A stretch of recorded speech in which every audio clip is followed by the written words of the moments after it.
சாப்பிட்டோம் bro. Okay bro. இன்னைக்கு தளபதி விஜய் போயிருக்காரு. அத ஆமா ப்ரோ.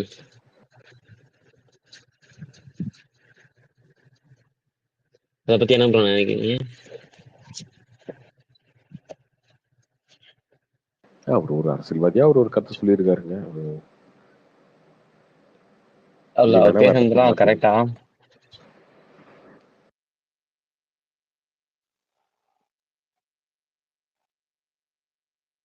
ப்ரோ அதுல சரி தப்பு அப்படின்றத சொல்றதுக்கு ஒண்ணுமே இல்லைங்க. இப்ப எல்லாருக்குமே ஒரே பிரச்சனை கிடையாது. அங்க ஏர்போர்ட் வரணுன்ற ஒரு குரூப் இருக்கு. இந்த ஏர்போர்ட் சரியில்லை, எனக்கு ஏர்போர்ட் வரணும்னு ஃபிளைட்லயே போகாத எவ்வளவு பேர் இருக்கான். அவனுக்கு அந்த பிரச்சனையே கிடையாது. நான் சும்மா விஜய்க்காக பார்ப்பேன் ஒரு குரூப் இருக்கும்.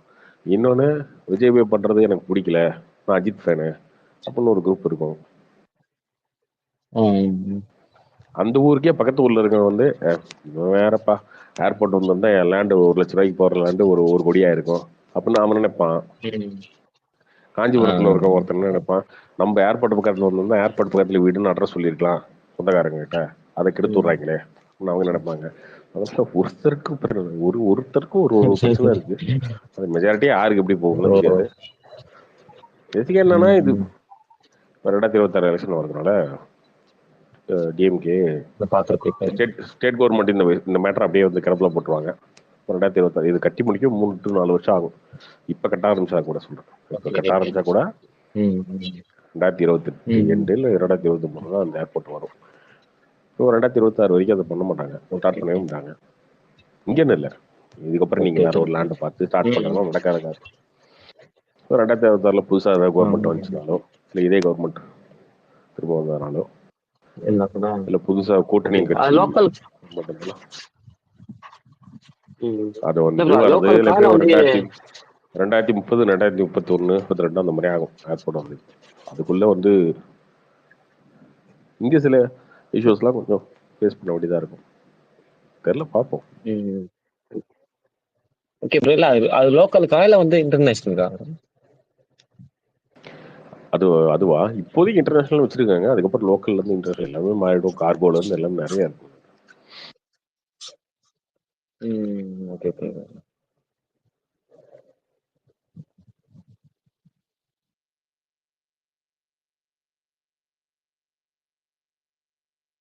அது எதுவுமே இன்னைக்கு தேவைக்காக பண்றது இல்லைங்க. அடுத்து ஒரு 20 வருஷம் 30 வருஷத்துக்கான தேவைக்காக ஒரு யோசனை, அவ்வளவுதான்.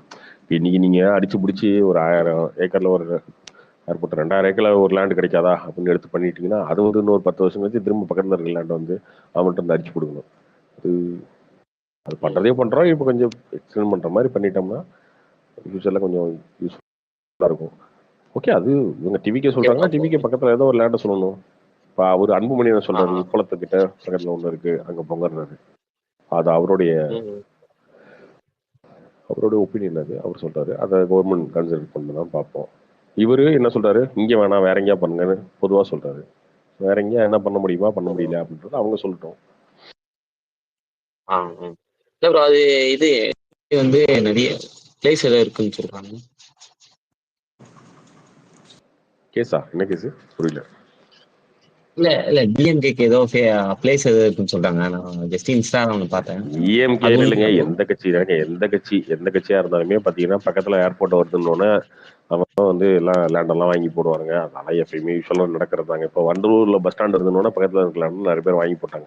அது யூஸ்வலா இருக்கிறது தான். அந்த பெனிஃபிட்டுக்காகவே ஒரு ஏர்போர்ட் அங்க வந்து கவர்மெண்ட் பண்ணுது அப்படின்றது அப்படி ஓகே ரைட்டு. அங்கிருந்து இவங்க ஒரு சொன்னாங்களே, அதாவது பன்னூரா, இப்போ அங்க போனா மட்டும் அங்க வாங்க மாட்டாங்களா? அப்படியே இதுக்காகவே ஒரு விஷயத்த பண்ணணும் அப்படின்றதெல்லாம் கிடையாது. இது ஒரு மேஜரும் கிடையாது, மேஜர் ப்ராப்ளமும் கிடையாதுன்னு வச்சுக்கோங்களேன். நீங்க அரசியல்வாதிங்க அடிக்கிற கொள்ளைக்கு அவங்க வச்சிருக்க பணத்துக்கு இது வந்து நான் ஒரு லேண்டை வாங்கி அதை போடுவேன், அங்க போய் ஏர்போர்ட் கட்டுவேன், அதுக்கப்புறம் பக்கத்துல இருக்க லேண்ட் வேல்யூ ஏறும், அதை நான் வித்துட்டு போவேன். அந்த அளவு நான் யோசிக்கிறது. அவங்க சிம்பிளா ஈஸியா கொள்ளடிக்கிறார் டெக்னிக்கா கண்டுபிடிச்சு ரொம்ப நாள் ஆச்சு. அந்த அளவு ரொம்ப பழைய ஸ்டைல்ல யோசிக்கலாம், பழைய படம் ரேஞ்சுக்கலாம் இருக்கும். இல்லாம தான் இருக்காது, இருக்கும். பட் அது மட்டுமே ரீசன்லாம் கிடையாது. ஓகே.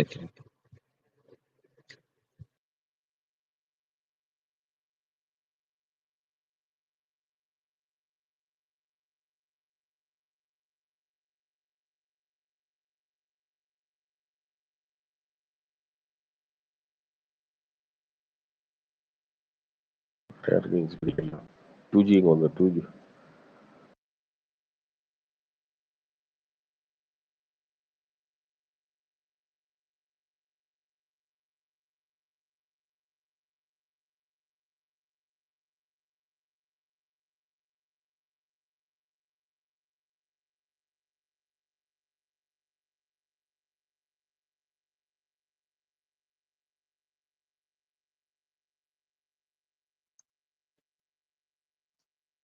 ஹலோ சொல்லுங்க ப்ரோ. கார்த்திக் பிரதர், நீங்க இன்னைக்கு விஜய்க்கு ஸ்பீச்சை பத்தி நீங்க என்ன நினைக்கிறீங்க?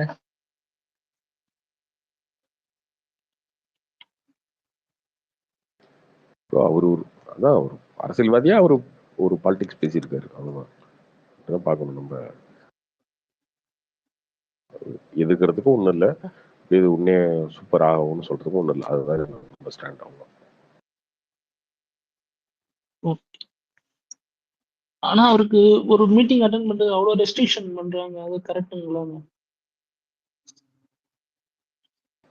இதெல்லாம் ஜென்ரலா எல்லாருக்கும் பண்றதாங்க. நீங்க எப்ப பார்த்தாலும் இந்த ஆடியோ லான்ச்சை கேன்சல் பண்ண சொன்னாங்க, போலீஸ் இது பண்ண சொன்னாங்க. எங்க தியேட்டர்ல 9 மணி ஷோ போடக்கூடாதுன்னு சொன்னாங்க, 1000 ரூபாய் டிக்கெட் விட சொன்னாங்க, 6 மணி ஷோ போறதுக்கு பர்மிஷன் தர மாட்டேன்றாங்க.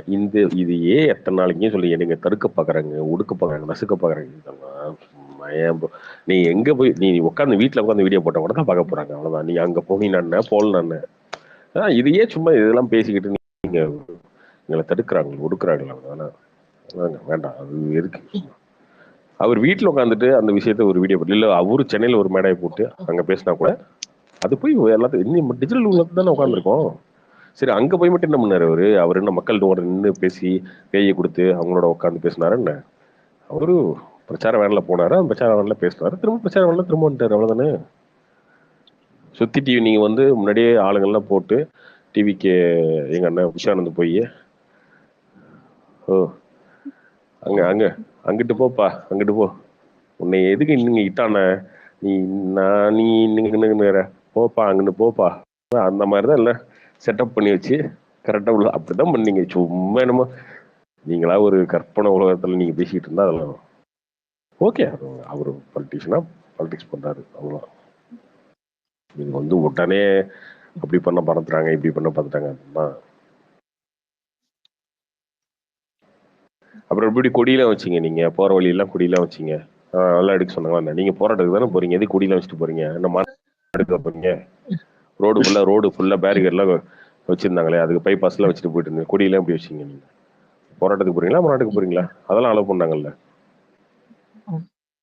ப்ரோ. அப்படி பார்த்தா அந்த பர்மிஷன் கொடுத்துருக்க மாட்டாங்களா மாநாடுக்கலாம்? நீங்க சொல்றபடி எவ்வளவு எல்லாத்துலயுமே ரெஸ்ட்ரிக்ஷன் கொடுப்பாங்க. ஒரு போராட்டம் ஒரு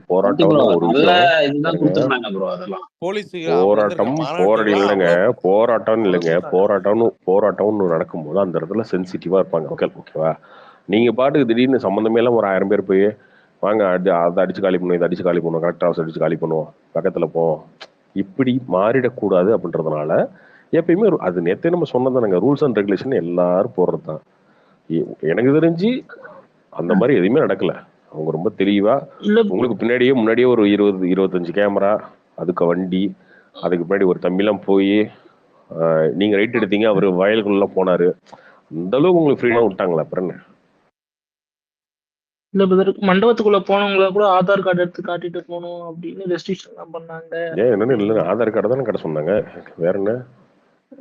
ஆமாங்க, சமூக விரோதிகள் ஆதார் கார்டு கூட நீங்க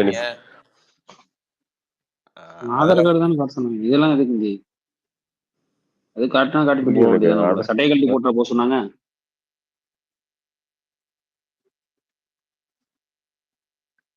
இப்போ தம்பி போறாரு, ஒரு கார் போகுது, கார் யூடியூப் அடிச்சு ரைட்ல திரும்பி போயிடுச்சு, தம்பி பாட்டுக்கு போய் விட்டுட்டாரு விவசாய நிலத்துல. அங்க ஒரு கிணறு இருக்கு, கிணத்துக்குள்ள ஒரு தம்பி விழுந்துட்டாரு, யாரு என்னன்னு தெரியல, எங்கேயா ஒரு வயசானவர் போயிட்டு இருக்காரு, அவர் இடிச்சிட்டாரு, என்ன தெரியும்? அப்போ இந்த சில விஷயங்கள்லாம் பண்ண வேண்டிய அவசியம் தானே. ஓகே, ஆதார் கார்டு காட்ட சொன்னாங்கன்னா இது என்ன ப்ரோ ஆதார் கார்டுலாம் கேட்கறாங்க அப்படின்னு வைங்க. இல்ல பிரதர், அந்த மாதிரி யாரும் பண்ணதில்லை அப்படின்னு யாரையுமே நீங்க பார்த்ததெல்லாம் சொல்லுங்க. அவங்கதான் ப்ரோ கார்த்திக் ப்ரோ அந்த சீமான் போட்டோ உண்மையா பொய்யா ப்ரோ? அவர் இவரோட இருக்கிறதா, பிரபாரனோட இருக்கிறதா? ஆமா ப்ரோ, அதே பத்தி பேசிட்டே இருக்காங்க. போட்டோ உண்மை பொய்ன்றதெல்லாம் தாண்டி அவர் பேசுறதெல்லாம் பொய் தான். அது என்ன பெய்யுது இல்லை பெருசா நம்ம கண்டுபிடிச்சி சிபிஐ மாதிரி 15 வருஷத்துக்கு அப்புறம் நீங்க வந்து பேசிட்டு இருக்கீங்க. அண்ணன் பேசுறதெல்லாம் உண்மை. சரி போட்டோ உண்மையா இருந்தா கூட அண்ணன் பேசுறதெல்லாம் உண்மையா இருமா? இப்ப மேட்டர் என்ன? அவ்வளவுதான். இப்ப மேட்டர் என்ன? அண்ணன் பெரியாரை பத்தி பேசினா பெரியாரை பத்தி தான் நீ உண்மையை சொல்லணும். அதை விட்டு நீ பிரபாரனோட நிக்கவே இல்லை அப்படின்னா, ஆமா அவர் தான் பிரபாரனோட நிக்கவே இல்லைன்னு எங்களுக்கே தெரியுமே, அப்புறம் என்ன? ரொம்ப ஹர்ட் ஆயிட்டாங்க போல டி ஸ்டாக் எக்கோசிஸ்டம். அண்ணனோட பழைய தானே போட்டோ எடுத்து போட்டு இதுல காமெடி பண்ணுங்கிறேன். ஏங்க எப்பயுமே நம்ம நீங்க உங்ககிட்ட ஒருத்தர் ஒரு கேள்வி கேட்டா டக்குன்னு அந்த கேள்விக்கு பதில் சொல்லலாம். அது விட்டு நீ யோகியமா அப்படின்னா, அவர் என்னைக்கு சொன்னாரு நான் யோகி என்ன? இல்ல அவர் சொன்னாலும் யார் நம்ப போறா அப்படின்னு?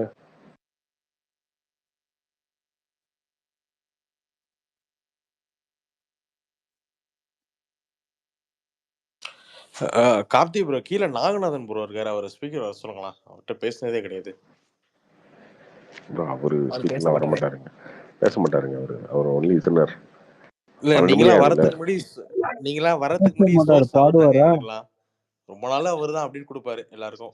அது சுத்தி மறைச்சு சொல்லுவாரு, இந்த ப்ரொடக்ஷன் கம்பெனி இந்த ஹீரோட பண்ணுது அப்படின்னு ஏதோ சொல்லுவாரு. வந்து அவர்கிட்ட பேச நைட்ல வர மாட்டாருங்க, ஃபேமிலியோட. நைட் டைம் இல்லையா, அவர் ஃபேமிலி மேன், நம்ம வந்து பேச்சுலர். Okay okay bro. என்ன சக்தி ப்ரோ? என்ன ஐயா, சொன்னீங்க பௌர்ணமி ஜோக்கு தான். நாகநாதன் பேச மாட்டாருன்னா பாடுவாரான்னு கேட்டேன், அதுக்கு பதிலே இல்லை. நம்ம அண்ணன் அவர் எப்பவுமே மெசேஜ்ல தான் பேசுவாரு, அதனால அப்படிதான். நீங்க சொன்னது correct. ஒருத்தருக்கு ஒரு இல்ல இன்ட்ரெஸ்ட். கேட்டேன், அவரு என்னைக்குமே வந்து இந்த பாயிண்ட்ல போட்டு கரெக்டா அடிச்சுட்டு போயிடுவாரு, அவ்வளவுதான். ரொம்ப பேச மாட்டாப்ல, மெசேஜ்ல ட்வீட்ல போட்டு நான் என்ன சொல்ல வரேன் அப்படின்னு புரிஞ்சுட்டு வந்து போயிடுவாரு. அது ஒரு திறமை தான். ஆமாம் ப்ரோ, ஒரு ஆரம்ப காலத்துல சோர்ஸ் அவர் தான் சினிமாக்கெல்லாம் எங்களுக்கெல்லாம் இப்போவுமே அவர் தான். அவர் நானே அவரை பார்த்து தாங்க வந்தேன் ட்விட்டருக்குலாம். ஆமா ஆமா, நீங்களே அந்த ஃபர்ஸ்ட் டைம் சொல்லிருந்தீங்க, கோவிட் டைம்னு சொல்லிருந்தீங்க, இவர் தான் உங்களோட ட்விட்டர் வர சொல்லி ஆமாமா கம்பல் பண்ணாரு வந்து நீங்க வாங்க அப்படின்ட்டு. அதெல்லாம் தெரியும் ட்விட்டர் எங்களுக்கு. முன்னோடி அவர் தான். ஆனா அவர் பேசுறது இல்ல, ஸ்பேஸ் வந்து இப்பதான் லிசனர்ல நீங்க தான் பாத்துருக்கலாம். எல்லாருக்கும் ஒன்னொன்னு வாக்கியம் இல்ல, அவர் அது மாதிரி டெக்ஸ்ட்ல போடுறதுல அவர் ரொம்ப. இப்ப நம்ம ஒண்ணு சொல்லுவோம், தலைவா என்ன தலைவான்னு கேட்டோம்னா அவர் டக்குன்னு இல்லையா அப்படி சொல்லுவாரு. அப்புறம் அது ப்ராப்பரா போடுவார், கரெக்டா இருக்கும். அவர் போடுறது பார்த்துட்டாவே நமக்கு புரிஞ்சிடும், ஓகே இதுதான் நமக்கு இந்த படம் இந்த ஓடுது இதுன்ட்டு. மறைமுகமாவும் சொல்ல மாட்டாப்ல, இதாகவும் சொல்ல மாட்டாப்ல, யாரையும் ஹேர்ட் பண்ணும் பண்ண மாட்டாப்ல, கரெக்டா போட்டுருவாப்ல. ஆமா அதுதான் ப்ரோ, அவரோட கண்டிப்பா தனித்திறமை அதுதான். யாரையும் ஹேட் பண்ணதும் இல்ல. எல்லாரும் என்ன படம் ஓடி இருக்கோ இந்த படமா ஹையஸ்ட் ஷேரா கலெக்ஷன் ஏதோ போட்டு விட்டுருவாரு. ஒன் சைடாவும் இருக்க மாட்டாப்ல. அவர் படங்களே வந்தாலும் கூட ஒரு உண்மைதான் சொல்லியிருக்காப்ல. நானும் ஒரு சில படங்கள் வேலை பார்த்திருக்கோம் பர்சனலி. அப்போ ஆதங்கப்படுவாப்ல, என்னங்க அப்படிம்பாரு. ஆனா உண்மையா இருப்பாரு. ஓடுச்சுன்னா நல்லா இருக்குன்னா அது பயங்கரமா செலிப்ரேட் பண்ணுவாப்ல. இதே சமயம் அது கொஞ்சம் இதாச்சுன்னா கூட ஃபீல் பண்ணுவாப்ல. ஆனா அதே சமயம் அதை வெளிக்காட்ட மாட்டாப்ல. அது அவரோட தனித்திறமை தான். டெக்ஸ்ட்ல அடிப்பாரு, கரெக்டா போடுவாப்ல. அது புரிஞ்சுக்கணும், புரிஞ்சவன் பிஸ்தான்ற மாதிரி போட்டுருவாப்ல.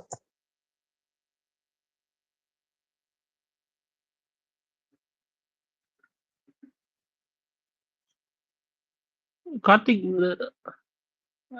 ஹலோ சொல்லுங்க ப்ரோ. உங்களுக்கு டிராகன் வந்து 1 வீக் தள்ளி போயிடுச்சு, அப்படியே எல்லா ரிலீஸும் அப்படியே தள்ளி போயிடுங்களா அது விடாம வச்சு திரும்பி வந்ததால? எல்லாமே கன்வீனியன்ட்டா வச்சுக்க வேண்டியதாங்க. தேவையான மாதிரி வச்சுக்க வேண்டியதான், அறிக்கைக்க வேண்டியதான் நமக்கு தேவையான மாதிரி.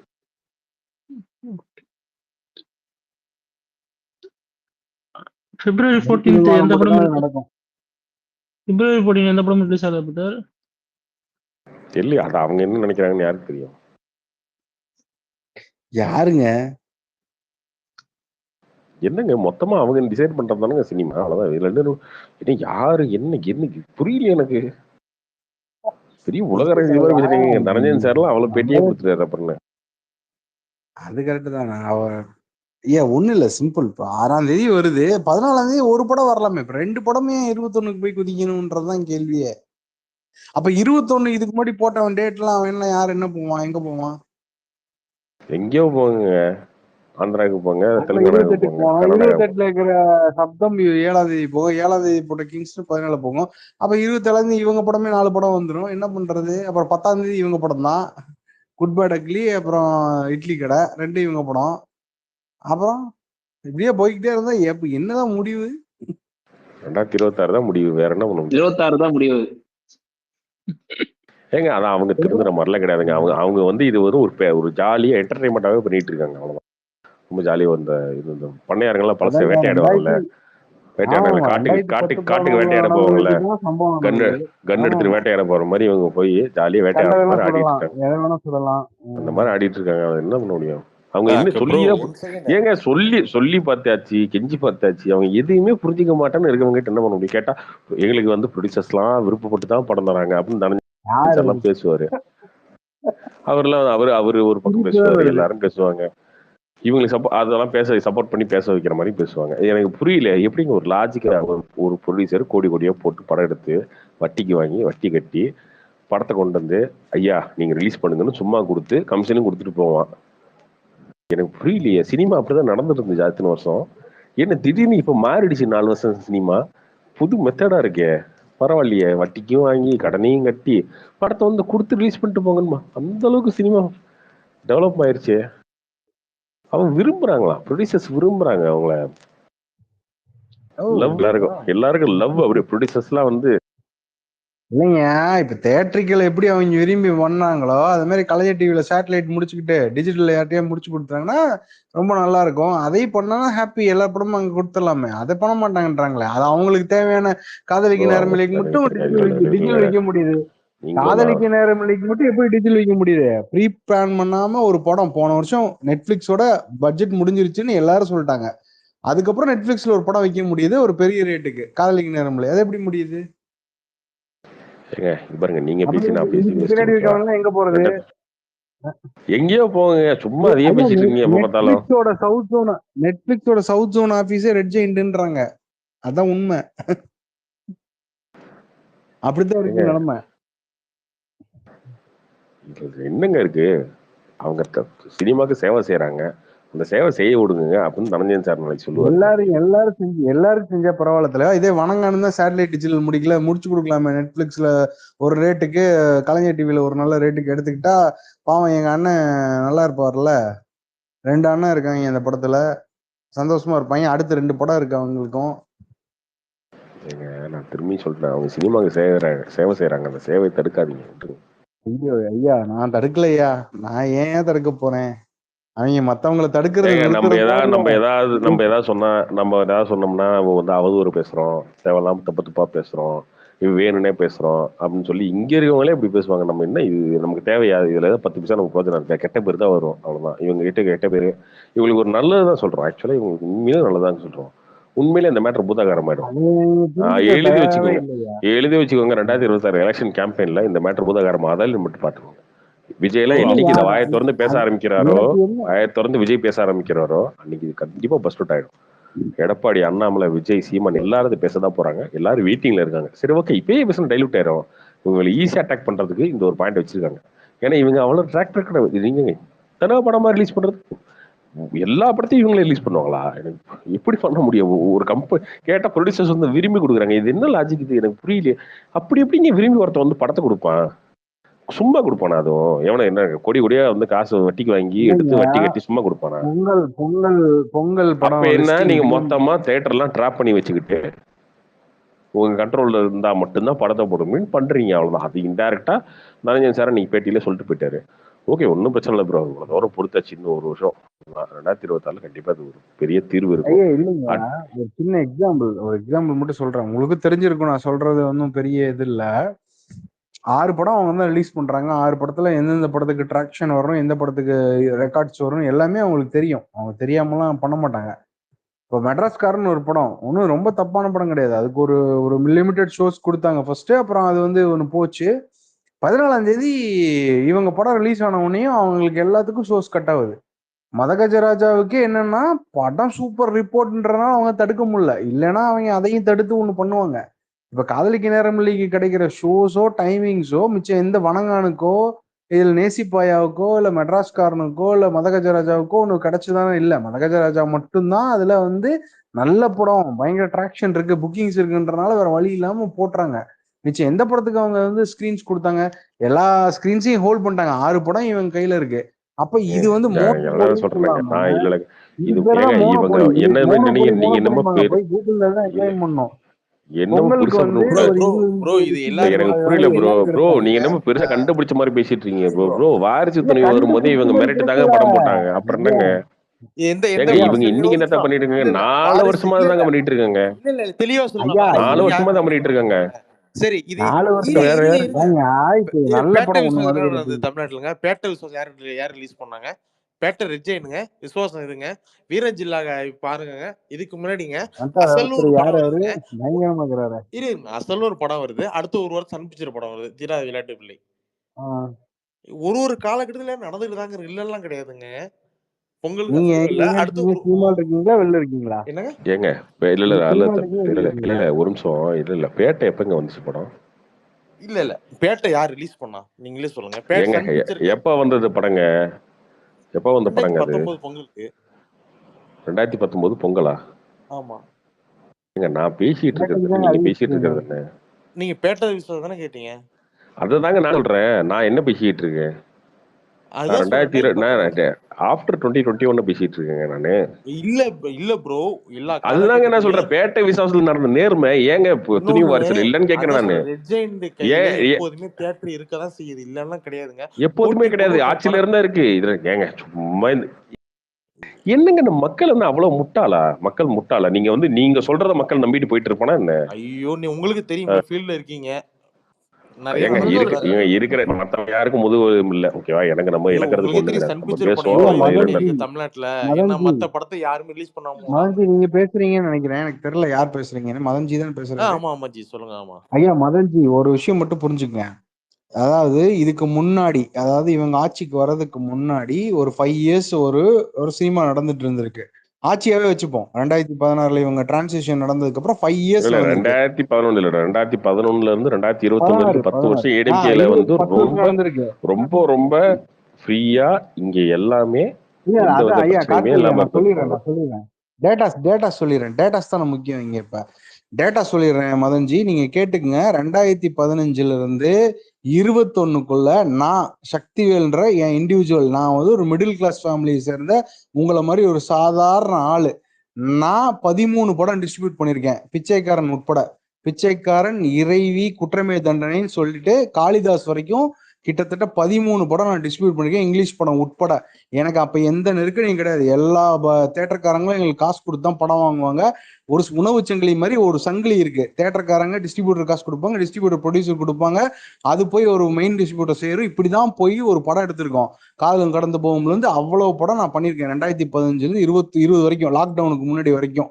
சரிங்களா? இதுல பல பெரிய டிஸ்ட்ரிபியூட்டர்ஸ், பெரிய ப்ரொடியூசர்ஸோட படங்களும் நாங்க பண்ணியிருக்கோம். சைத்தான்ல இருந்து எல்லா நிறைய படங்களும் நாங்க வாங்கி நான் பண்ணியிருக்கேன். இண்டிவிஜுவலா நான் வந்து ஒரு சாதாரண ஆளு இங்க நான் பண்ணியிருக்கேன். 2015 இருந்து 21 வரைக்கும், 20 வரைக்கும்னு வச்சுக்கோங்களேன். அதுக்கப்புறம் இவங்க வர்றாங்க. இப்ப நான் படம் வாங்கணும்னு ஆசைப்படுறேன். படம் வாங்க போறப்ப எனக்கு நடக்கிற பிரச்சனை என்னன்னு நான் சொல்றேன். நான் ஒரு படம் வாங்குறேன். நான் செங்கல்பட்டுக்கு ஒரு படம் வாங்குறேன், எக்ஸ்ன்னு ஒரு படத்தை வாங்குறேன். நான் பேர் சொல்ல விரும்பல, எக்ஸ்ன்னு ஒரு படத்தை வாங்குறேன். அதே டைம்ல ரெட் ஜெயின் டிஸ்ட்ரிபியூட்டர் பண்ற ஒரு படம் வருது. என் படத்தோட ரிப்போர்ட் பயங்கரமா இருக்கு, அவங்க ரிப்போர்ட் சுமாரா இருக்கு. ஆனா தியேட்டர்ல ரிப்போர்ட் வர்ற என் படத்துக்கு 4 ஷோவும், ரிப்போர்ட் சரியில்லாத ஒரு படத்துக்கு 12 ஷோவும் இருக்கு. இது மோனோபோலியா இல்லையா? இன்னொன்னு, தேட்டர்காரங்க எப்பவுமே ஒரு படத்துக்கு சேலம் ஏரியாவா, அவங்கள இருந்து தேட்டர்காரங்களே கொஞ்சம் காசு கொடுப்பாங்க. அப்புறம் டிஸ்ட்ரிபியூட்டர் ஒரு அமௌண்ட்டை கையில போட்டு அவங்க கொண்டு வந்து இந்த மெயின் டிஸ்ட்ரிபியூட்டர் காசு கொடுப்பாங்க. இந்த சிஸ்டத்தை டோட்டலா காலி பண்ணிட்டாங்க. டோட்டலா இல்ல, அதாவது ஜீரோவுக்கு கீழே கொண்டு போய் அழிச்சிட்டாங்க. இப்போ இந்த தொழில் நம்பி கிட்டத்தட்ட ஒரு 300 டிஸ்ட்ரிபியூட்டர்ஸ் இருக்காங்க. அதுக்கு மேல ஒரு ஒரு 1500 மீடியேட்டர்ஸ் இருக்காங்க. கர்நாடகா டிஸ்ட்ரிபியூட்டர்ஸ் இருக்காங்க, ஆந்திரால இருக்காங்க, கேரளால இருக்காங்க. இவங்க அத்தனை பேரையும் நீங்க ஒழிச்சிட்டீங்க. நீங்க டைரக்டா படம் பண்ணணும், டைரக்டா பண்ணணும், டேர்ம்ஸ் டைரக்டா போடுவீங்க, நீங்க டைரக்டா பணம் வாங்கிப்பீங்கன்னா நடுவுல இருக்கிற அத்தனை பேர் யாரு? அப்ப இவங்களுக்கு எல்லாம் நீங்க சம வாய்ப்பு கொடுக்காம மிரட்டி மிரட்டி படம் வாங்கினீங்க. இதுல சொல்லுவாங்க, கேட்டா எங்களை விருப்பி கொடுத்தாங்க. எத்தனை படம் மிரட்டி வாங்கினான்னு அத்தனை டிஸ்ட்ரிபியூட்டருக்கும் தெரியும். சும்மா எல்லாம் வந்து இங்க பேசக்கூடாது. நீங்க வந்து பினான்ஸ் பண்ணி ஒரு படத்தை லாக் பண்ணி ஒரு பெரிய படங்களோட நீங்க டைப் பண்ணிட்டா அந்த படத்தை, இப்போ ஒண்ணு இல்ல, எக்ஸாம்பிள் சொல்றேன், ஒரு பெரிய படம் எனக்கு தெரிஞ்ச சோர்ஸ்ல என் ப்ரொடியூசர், நாங்க எம்ஜி பேசி வச்சிருந்த எல்லா ஏரியால இருந்து சேர்ந்தே எங்களுக்கு ஒரு 27 கோடி வர வேண்டிய படம். ஆனா வெறும் 22 கோடி டிஸ்ட்ரிபியூஷன் கொடுத்து அந்த படத்தை இவங்க எடுக்கிறாங்க. அப்போ இப்ப இந்த 27 கோடி ரூபா கொடுத்து வாங்க தயாரா இருந்த மொத்தம் 9 டிஸ்ட்ரிபியூட்டருக்கு அந்த தீபாவளி செம தீபாவளியா இருந்திருக்கும். அது ஏன் மிஸ் ஆகுது? அப்போ அந்த படம் 300 கோடி கலெக்ஷன் ஆகுது. அப்போ இந்த வேலையை யார் செய்யறா? அப்போ ஒரு படம் டிஸ்ட்ரிபியூஷன் பண்றதுக்கு அவ்வளவு பேர் தயாரா இருக்காங்க, அவ்வளவு பேர் வாங்கறதுக்கு தயாரா இருக்காங்க. திருச்சியில 20 டிஸ்ட்ரிபியூட்டர் இருக்கான், கோயம்புத்தூர்ல 30 டிஸ்ட்ரிபியூட்டர் இருக்கான். அத்தனை பேர் சும்மா உட்காந்துட்டு இருக்கோம், வீட்டுல சேர் போட்டு வேற வேலை இல்லாம டீக்கடை வச்சுட்டு வேற ஏதாவது வேலை பார்த்துட்டு உட்காந்துருப்போம். இதை நம்பி அவ்வளவு மீடியேட்டர்ஸ் இருக்காங்க. இவங்க தொழிலெல்லாம் அழிச்சது யாரு? இது வந்து ஒன்லி டிஸ்ட்ரிபியூட்டர்ஸ் அந்த மாதிரி அது மட்டும் கிடையாதுங்க. தியேட்டருக்காரங்க, இங்க இருக்க சங்கங்கள், நடிகர் சங்கம், தயாரிப்பாளர் சங்கம், இயக்குனர் சங்கம், எந்த சங்கத்துக்கும் வேலை கிடையாது. அவ்வளவுதான். இது இல்லைங்க, மொத்தமா பவர் கண்ட்ரோல் ஒரே ஒரு இடம் தான், அவ்வளவுதான். அப்படித்தான் வச்சிருக்காங்க. பட் இதெல்லாம் நான் சொன்னேன், உதயநாக்கு தெரியாது, அவருக்கு தெரியாதுன்னு எல்லாம் சொல்லி பார்த்தாச்சுங்க. பட் அவருக்கு தெரியாமலாம் எனக்கு வாய்ப்பு, நான் அப்படிதான் நம்பிட்டு இருந்தேன். பட் அவருக்கு தெரியாமலாம் இருக்க வாய்ப்பு.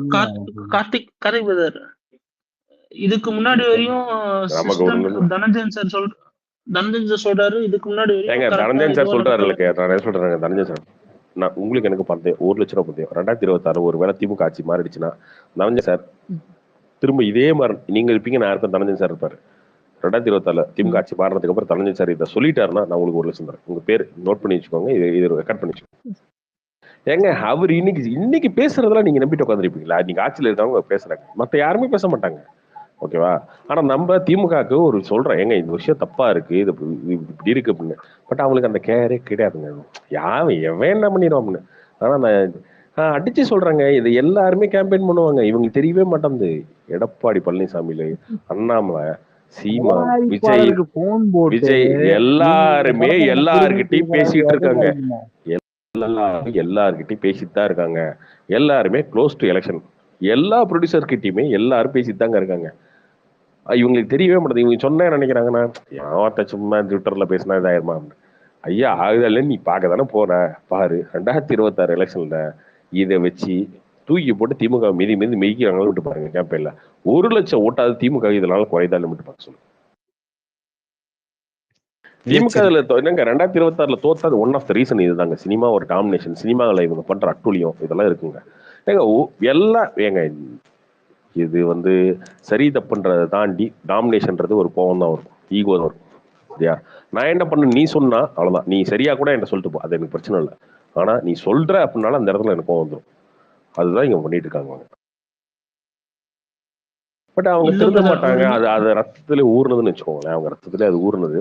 அவங்க 2026 தோத்து அவங்க தெரிஞ்சு அவங்க 2026 எலெக்ஷன் ரிசல்ட்லாம் வந்ததுக்கு அப்புறம் அவங்க புரிஞ்சுக்கிட்டா ஓகே தான், நமக்கு நல்லது நடந்தா சரி, அவ்வளவுதான். இவ்வளவு தூரம் பொறுத்துட்டோம், இன்னும் ஒரு வருஷம் இந்த கெடுதலை நம்ம தாங்கிக்கிட்டோம்னா 2026 இருந்து ரொம்ப நல்லதா இருக்கும். நமக்கு ஒரு திமுக இல்லாத ஒரு சுதந்திரமான நிம்மதியான ஒரு சினிமா இருக்கும். அதனால அது வரைக்கும் இன்னும் கொஞ்சம் ஒரு வருஷம் பொறுத்துக்கலாம். இவ்வளவு பொறுத்துட்டோம், அவ்வளவுதான். கொரோனாவை தாண்டி வந்த மாதிரி 1 வருஷம் தாண்ட பத்தி யாராவது பேசினா இவங்க அவ்வளவு பொங்கி அவ்வளவு தூரம் பயங்கரமா இறங்கி ரியாக்ட் பண்றாங்க. இப்ப நம்ம அவங்கள பத்தி பேசுறோம்ல, அவங்க எப்படி ரியாக்ட் பண்ணுவாங்கன்னா, அவங்கள பத்தி ரியாக்ட் பண்ணி நம்ம கிட்ட வந்து கம்ப்ளைண்ட் பண்றப்ப என்னங்க இப்படி சொல்ல அப்படின்னு ஒரு அதாவது ஒரு விஷயத்த என்னைக்குமே சீர்தூக்கி பார்க்கணும். நான் உன்னை பத்தி சொல்றேன்னா நீ என்னன்னு ஒரு இறங்கி ஒரு விஷயத்த வச்சு பார்க்கணும். இப்ப நான் பேசுறேன், எனக்கு அந்த சைட்ல இருக்கிற பல பேருக்கு என்ன தெரியும். அப்ப என்கிட்ட வந்து நீங்க என்னங்க உண்மைன்னு சொல்லி பேசி இதை சரி பண்ணணும். அதை விட்டுட்டு நீ எப்படி பேசலாம் அப்படின்னு சொல்றது எவ்வளவு பெரிய சர்வாதிகாரம் தெரியுமா? அதை தான் இவங்க தொடர்ந்து செய்யறாங்க. கார்த்திக் அன்னைக்கு அந்த தீபாவளி ரிலீஸ் அப்போ பண்ணதும் அதுதான். அப்ப அவர் வந்து பேசினதும் சும்மா ஒரு கண் துடைப்புக்கு பேசிட்டு விட்டாச்சு. அதுக்கப்புறம் என்ன நடந்தது? ஒன்றும் நடக்கல, அதே தான் நடந்தது. திருப்பி அதே தான் நடந்தது. என்ன எத்தனை படம் பண்ண முடியும்? அப்புறம் எவனுமே பண்ண மாட்டான். நீங்களே பண்ணிக்கிங்க எல்லா படத்தையும். 242 படங்கள்ல எத்தனை படம் ரெட் ஜெயின் ரிலீஸ் பண்ணுச்சு? லோகோ போட்டு எத்தனை படம் ரெட் ஜெயின் ரிலீஸ் பண்ணுச்சு? லோகோ போடாம எத்தனை படம் ரெட் ஜெயின் ரிலீஸ் பண்ணுச்சு? நீங்களே பாருங்க, எடுத்து பாருங்க. இதுதான் சம உரிமை, இதுதான் வந்து இதுவா அப்படின்றத நீங்களே சொல்லுங்க. சமூக நீதி நீங்களே சொல்லுங்க. சமூக நீதி எல்லாத்துலயும் இருக்கணும்ல. அப்படி இதுல மட்டும் ஏன் இல்ல? சினிமாவை மட்டும், சினிமானாலதான் உங்களால ஆட்சி போச்சு. திருப்பி அதையே திருப்பி செய்றீங்க. என்ன இது? எனக்கு என்னன்னா விடுங்க, இதுல நல்லது அவங்களுக்கு நடக்கட்டுங்க பயங்கரமான ஒரு நாட்டுக்கு. லாபம் கிடைச்சா பரவாயில்ல. லாபம் கிடைச்சா பரவாயில்ல. ஒரு லாபமும் கிடையாது உங்களுக்கு. விடுங்க ப்ரோ, சக்தி ப்ரோ 2026 எல்லாம் நாட்டுக்கு சரியாயிடும். நல்லது பாருங்க, நாட்டுக்கு நல்லது நடக்கட்டும். ஓகேவா? இவங்க சரியா இருந்துட்டாங்கன்னா நல்லது இல்ல நடக்காம போயிடும். நாட்டுக்கு நல்லதான் இல்லையா? இன்னும் 1.5 வருஷம் நல்ல நல்ல படம் இருக்குயா. எல்லா படத்தையும் இவங்க இப்படியே ஐயா போட்டு ஏங்க சாகடிக்கும். ஐயா, நீங்க இன்னும் குறைங்க 2 பாருங்க. படம் நாங்க 1.5 வருஷம் வச்சிருந்தோம். இல்ல ஐயா, இவங்க நான் 2 சொல்றது படம் கேளுங்க. ரிலீஸ் பண்ண முடியல. நான் நாங்க எங்க சொல்றது கேளுங்க. போறது? 1.5 வருஷம் இல்லைங்க ஐயா, 1.5 வருஷம் கொரோனா சினிமா பார்த்துச்சா இல்லையா? கொரோனால ஐயா தேட்டர்ல எல்லாம் மூடிதான் இருந்தோம். பார்த்துட்டியா? நம்மள கஷ்டப்பட்டு இருந்தோம்ல. நான் ஒரு அதே மாதிரி எக்ஸாம்பிள் சொல்றேன். இன்னொரு இப்ப ஒரு நான் வருஷம் பல ஒரு வருஷம் பிரச்சனைகள் இல்ல பேசுவேன். இன்னொரு ஒரு வருஷம் பல்ல கடிச்சிட்டு இன்னொரு கொரோனா நினைச்சிட்டு உட்காந்துக்கோங்க. அவ்வளவுதான். எவ்வளவு ஐயா ஆடுவாங்க? இல்லையா 2026 கார்த்தியா ஏப்ரல் நான் வரைக்கும் ஒண்ணு ஆடுவாங்க. சொல்றேன். மே மாசம் ஆடுவாங்களா அவங்க? ஐயா இவங்க இல்லைங்க, ஆட அதெல்லாம் முடியுமா ஓகே. இவங்களால? என்ன அதெல்லாம் சொல்றேன்னா, முடியாதுங்க. நாளைக்கு பிரச்சனை, நாளைக்கு காலையில பிரச்சனைனா 21 தேதிக்கு இவங்க பாட்டுக்கு டபால் டுபில் 2 படத்தை தள்ளி போட்டாங்க. அந்த 2 படமுமே பயங்கரமான ரிப்போர்ட் இருக்கிற படம். இப்ப 21 தேதிக்கு 2 படம் அனௌன்ஸ் பண்ணியிருந்தாங்களே இதுக்கு முன்னாடி இவங்க சொன்ன டேட்டை வச்சு. அப்ப அந்த 2 படம் எங்கேயா போவாங்க? அவங்க சாகிறதா? இதனால வந்து உங்களுக்கு யார் அஃபெக்ட் ஆகுறாங்கன்னு நினைக்கிறீங்க ப்ரோ? அதாவது நீங்க சொல்றீங்க அந்த 200 பேர் சினிமால இருக்கிற டிஸ்ட்ரிபியூட்டர்ஸ் சொல்றீங்க. பட் இல்ல பப்ளிக் வந்து உங்களுக்கு கிடையாது. அதெல்லாம் கிடையாது. இல்ல அதெல்லாம் பப்ளிக் கிடையாது. இதெல்லாம் எதுவுமே நீங்க கிடையாது. நான் என்னதான் சொல்றேன் ப்ரோ, சொல்றீங்க? கார்த்தி அதான் ப்ரோ. சொல்றேன். நீங்க தனஞ்சன் மாதிரி பேசாதீங்க. ஒரு நிமிஷம் இருங்க. தனஞ்சன் மாதிரி பேசாதீங்க. அவர் மாதிரி பேசாதீங்க. தனஞ்சயன் மாதிரி 200 பேசுறது பேரு இல்ல ப்ரோ. இல்ல 200 பேர் 300 வரைக்கும் பேர் இல்ல கிடையாது. நான் சொல்றேன் கேளுங்க. 200 பேர் 300 பேர் அப்படின்றது கிடையாதுங்க. ஓகேவா? ஏன் நீங்க வந்து அதானி இருக்கிறீங்க? அதானி தான் பணக்காரரு. அவர் எல்லா தொழிலும் பண்றாரு. எல்லாம் லக்ஸரியா தான் பண்றாரு. உங்களுக்கு ரொம்ப சூப்பரா கொடுக்குறாரு, சர்வீஸ் கொடுக்குறாரு. ஏன் எதிர்க்கிறீங்க? ஒரே ஆள்கிட்ட எல்லாம் போகக்கூடாது. இங்கே எல்லாத்துக்கும் பிரிஞ்சு வந்தாதான் ஒரே. இப்ப சென்னை மட்டும் ஏன் வளர்ந்தா உங்களுக்கு கோவம் வருது? ஏன் சென்னையில மட்டும் எல்லாம் இருக்கட்டும், ஃபேக்டரி இருக்கட்டும், இதெல்லாம் இருக்கட்டும், உங்களுக்கு ஏன் கோவம் வருது? மற்ற ஸ்டேட்ல மற்ற டிஸ்ட்ரிக்ட்ல இருக்கவங்க ஏன் கோவப்படுறீங்க? என்னையா வளர்ச்சி இல்லையா? அது வீக்கம். எல்லாருக்கும் பறந்து வரணும். ஏன் இப்ப சக்தி ஒரு 4 காசு சம்பாரிச்சா சக்தி குடும்பம் சம்பாதிக்கும். சக்தி ஒரு 4 பேருக்கு வேலை கொடுப்பாரு. நானு இந்த மாதிரி இப்படி பொதுவாவே ஒரு 100 பேர் சம்பாரிச்சாதானே 100 பேருக்கு வருமானம் வரும். சத்தியம் தேட்டர் மட்டும் வசூலானா என்ன ஆகும்? சத்தியம் தேட்டர்ல மட்டும் ஒரு படம் 1 கோடி ஆட்டுங்க சென்னையில. மீதி எல்லா தேட்டரும் வசூலே ஆகல அப்படின்னா ஓகேவா? நீங்க என்ன கேட்பீங்க? எங்க ஆடியன்ஸ் என்னங்க பிரச்சனை? ஆடியன்ஸ் படம் பார்க்கணும்னு நினைச்சா சத்தியம் தேட்டர்ல பார்த்துட்டோம்ல, உங்களுக்கு என்ன பிரச்சனை கேட்பீங்களா? அது கிடையாது. அதை தாண்டி அந்த தேட்டர்ல பார்க்கிங்ல இருக்கவன் இருப்பான். அங்க அந்த ஆபீஸ்ல வேலை செய்யறவன் ஒருத்தர் இருப்பான். இன்னொன்னு, இது எல்லாத்தையுமே நீங்க லீகலா பண்ண எனக்கு பிரச்சனையே கிடையாதுங்க. நீங்க ஒரு 2000 கோடி ரூபாய் எடுத்து வந்து போட்டு அந்த 2000 கோடிக்கு படம் வாங்கி நீங்க ரிலீஸ் பண்ணீங்கன்னா யாருமே உங்களை கேள்வி கேட்க முடியாது. இதெல்லாம் ஜெமினிலாம் பண்ணதுதான், பண்ணாதெல்லாம் இல்ல. ஜெமினி பண்ணாங்க, இங்கிலாந்து பண்ணாங்க, எல்லா கம்பெனியும் நிறைய மாதிரி இந்த மாதிரி கார்பரேட் கம்பெனில யூடிவி டிஸ்னிலாம் வந்து நிறைய பண்ணியிருக்காங்க. இந்த மாதிரிலாம் திடீர்னு வருவாங்க. தின்பத்த தமிழ்நாட்டுக்கு ஒரு 200 தேட்டர் ரிலீஸ் எடுப்பாங்க, அதை ரெனோவேட் பண்ணுவாங்க, வய படங்கள்ல எடுப்பாங்க, ரிலீஸ் பண்ணுவாங்க. பட் என்ன பண்ணுவாங்கன்னா காசு கொடுப்பாங்க. 5 கோடிக்கு ஒரு படம் விற்குதா, 6 கோடிக்கு அவங்க வாங்குவாங்க. தேட்டர் வந்து 50,000 வாடகை கொடுத்துட்டு இருக்காங்களா, 60,000 நான் வாடகை தரேன், என்கிட்ட தேட்டரை கொடுத்து சொல்லி அந்த தேட்டர் ரெனோவேட் பண்ணுவாங்க. ஒரு 4 பேருக்கு வேலை கொடுப்பாங்க, அதெல்லாம் பண்ணுவாங்க. ஆனா நீங்க என்னன்னா அதிகாரத்தை வச்சுட்டு சும்மா வாங்கிட்டு இருக்கீங்க எல்லாத்தையும். என்கிட்ட சும்மா கொடு, அது காசு நான் எடுத்துக்கிட்டு கமிஷன் எடுத்துட்டு மீதி கொடுப்பேன். கேட்டா நான் தான் கணக்கு கொடுப்பேன். எனக்கு புரியல. எனக்கு எங்க ஜிஎஸ்டி வந்ததுக்கப்புறம் கணக்கே ஒயிட் ஆயிடுச்சுங்க. நீங்க சத்தியம் பிவிஆர் மற்ற எல்லா தேட்டருமே ஒயிட் தான் அக்கௌண்ட். மேக்ஸிமம் ஆன்லைன் டிக்கெட்டிங் ஆயிடுச்சு. ஓகேவா? நீங்க என்னங்க கணக்கு கொடுக்கறது? தேட்டருக்காரன் கணக்கு கொடுக்குறானே, எல்லாமே ஆன்லைன் ஆயிடுச்சு. 99% ஒயிட் ஆயிடுச்சு. நீங்க கணக்கு கொடுக்குறாங்க, மத்தவங்க கணக்கே கொடுக்கறது இல்லையா?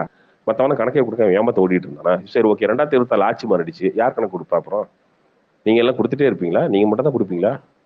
இப்போ ஆந்திராவில் ஒரு படத்தை ரிலீஸ் பண்ற கணக்கே வரது இல்லையா எங்களுக்கு? கர்நாடகா ரிலீஸ் பண்ற கணக்கே வரது இல்லையா? என்ன இதெல்லாம் ஒரு சப்பக்கட்டு காரணமா? உங்ககிட்ட கொடுத்தாதான் தேட்டர் வந்து கரெக்டா ஸ்பிட் பண்ணி போடுவீங்க, நீங்க தான் கரெக்டா கணக்கு கொடுப்பீங்கன்னு.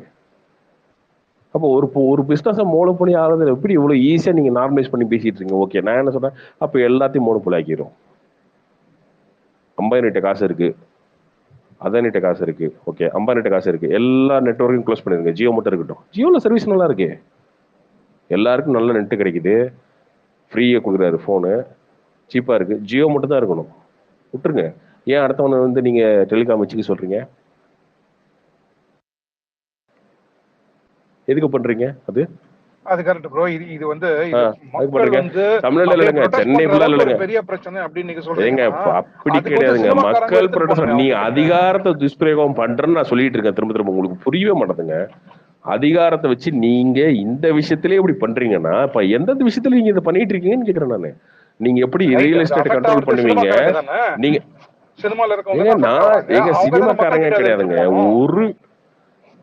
ஒரு விஷயத்த நான் சொல்லுங்க, நீங்க ரியல் எஸ்டேட்ட சொல்றேன், ரியல் எஸ்டேட்ல இருந்து நீங்க இதுலயே அப்படி பண்ணிட்டு இருக்கீங்க அப்படின்னா நீ வெளிப்படையா மக்களுக்கு தெரியுற விஷயத்தையே ஓப்பனா அப்படி தாண்டா பண்ணுவேன், நான் ஆட்சி கொடுத்துட்டல, எனக்கு ஓட்டு போட்டல, பாடுறா அப்படின்ற மாதிரி நீங்க இருக்கீங்க அப்படின்னா தெரியாத விஷயம் wine shop, TASMAC, real estate, transport எல்லாத்துலயும் என்ன பண்ணுவீங்க, என்ன பண்ணிட்டு இருக்கீங்க? இதான் பிடிஆர் சொன்னாரு. கருணாநிதி மொத்தமா திருடினதை நீங்க 3 மாசத்துல 3 வருஷத்துக்கு திருடிட்டீங்க அப்படின்னு சொன்னாரு. அவர் தூக்கி ஓரமா இப்ப ஜல்லிக்கட்டுல வந்து குனிய வச்சிட்டீங்க தனியா. சக்திவேல் ப்ரோ நீங்க அமெரிக்கன் சொல்றது ரிட்டர்ன் ப்ரோ. சக்திவேல் ப்ரோ நீங்க இவங்க சொல்றது ஏங்க அக்செப்ட் இவங்களுக்கு பண்றேன். சொன்னாலும் இவங்களுக்கு எல்லாம் வந்து இவங்களுக்கு எதுவுமே இதுல என்ன தப்புன்னு இவங்க தப்பையே நார்மலைஸ் பண்ணி பழகிட்டாங்க. இப்போ இவங்களுக்கு புரியாது. ஓகேவா? தப்பையே ரொம்ப நார்மலைஸ் பண்ணி பழகி இது என்னங்க தப்பு அப்படின்னு பேசுவாங்க. பாதிக்கப்பட்ட ஒருத்தன் பேசுறேன், அதை நீங்க புரிஞ்சுக்கிட்டா இல்ல சந்தோஷம். ப்ரோ நாங்க இல்ல சொல்ற இல்ல நீங்க சொன்ன நீங்க அக்செப்ட் எல்லாம் பண்றேன் ப்ரோ. சரி அவங்களுக்கே காசு போய் சக்தி ஓட்டு ப்ரோ போடுங்க, நீங்க அதை பண்ணுங்க, ஒண்ணும் தப்பு இல்ல ப்ரோ தலைவா. நான் நீங்களும் யாருக்கும் நாங்களாம் சப்போர்ட்லாம் என் பண்ணல, பிசினஸ் யாருக்கும் பாதிக்கப்பட்டது, அதே வாழக்கூடாதுன்னு என் நினைக்கல. பிசினஸ் பாதிக்கப்பட்டதான் நான் பேச முடியும். தலை நான் இன்னும் உங்களுக்கு நடந்தது போய் நான் இறங்கி இப்ப ஐடில இருக்கீங்கன்னா நீங்க நல்லா இருக்கீங்கன்றத வச்சு நான் பேச முடியாது. என் வியாபாரம் பாதிக்குது. இதை சொல்றேன், 2011 இது நடந்ததுனால எவ்வளவு எதிர்க்கட்சிகள் பேசி அந்த ஆட்சிக்கு இது ஒரு நெகட்டிவா நடந்துதான் அவங்க ஆட்சி இழந்தாங்க. இதுவும் ஒரு பாயிண்ட். இது மட்டும் இல்ல, இப்பயும் இது ஒரு நடக்கட்டும் பாயிண்ட். சொல்லுங்க. இப்பயும் நடக்கட்டும். இப்பயும் ஆட்சி போட்டு என்ன இப்ப ஆட்சி இது இருக்கு? இது தெரிஞ்சு திருப்பியும் அதையே இந்த பண்றாங்கன்றப்ப மக்கள் அதை இல்லைங்க. நம்ம சொல்றோம், இதை சரி நீங்க பண்ணாதீங்கன்னு சொல்றோம். நீங்க இல்ல பண்ண அது வேணாம், நான் என்ன இல்ல சொல்றேன், நீ போது பண்ணுங்க, ஒண்ணும் நியாயமா பண்ணுவாங்க. பண்ணுங்க. சக்தி ப்ரோ நியாயமே எல்லாம் நீங்க செஞ்சா சொல்றத நான் இப்போ இந்த அக்செப்ட் நியாயத்தை பண்றேன். இது இல்லைன்னு பார்க்குற சொல்றேன் ப்ரோ. டைம்ல முடிஞ்சு கோட் 2 போச்சுங்க. படம் இன்னும் ஒரு ரிலீஸ் வருஷம் ஆகுது. இருக்கு. ஒரு வருஷம் அவங்க கார்த்தி என்ன ப்ரோ வேணாலும் கோட் 2 பண்ணிக்கிட்டோம். படம் ரிலீஸ் பிரச்சனை இல்லை. ஆகுது. அந்த ப்ரொடியூசர் ஏதோ பிரஸ் மீட்ல கேக்குறாங்க, உங்க படம் வரப்ப யாரும் படம் வரக்கூடாதான்னு கேட்டாங்களே. அந்த கொஸ்டின் ரைட்டா எனக்கு கரெக்டா தெரியல. எங்க படம் வருது அவ்வளவுதானே. அந்த ப்ரொடியூசர் ஒரு எப்படி சொல்றாரு, கெத்தா சொல்றேன், எங்க படம் வருது, நாங்க யாரையும் வரக்கூடாதுன்னு சொல்லலன்னு சொல்றாங்க. இப்ப அந்த ப்ரொடியூசர் படம் தள்ளி போகுது, வேற ஒன்றும் கிடையாதுங்க. ஏன்னா இப்போ ஒரு பெரிய ஹீரோ படம் வருது, லைக் அஜித்தோ, ரஜினியோ, விஜயோ, கமல் சார் யாரோ இருக்கணும்னு வச்சுக்கோங்களேன். படம் வரப்ப எல்லாருமே ஒரு 2 வாரம் கழிச்சு வந்துக்கலாம். ஏன்னா நம்ம அவங்க கூட ஃபர்ஸ்ட் வீக் போட்டி போட்டுட்டு வரணும்னு நினைக்கிறாங்க. அப்படி ஒன்றும் பெருசா 900 ஸ்கிரீன் இருங்க, இப்போ 600 ஸ்கிரீன் 700 ஸ்கிரீன் விடாமுயற்சி ஓகே, இன்னொரு 300 ஸ்கிரீன் தாராளம் ஒரு சின்ன படம் இறங்கலாங்க. இந்த படம் எக்ஸாம்பிள் சொல்றேன், ஒரு அப்ப படம் ஏங்க நல்லா இல்லைன்னா போடல? அடுத்த படம் போய் இன்னொருத்தர் பார்க்க தான் போறாங்க.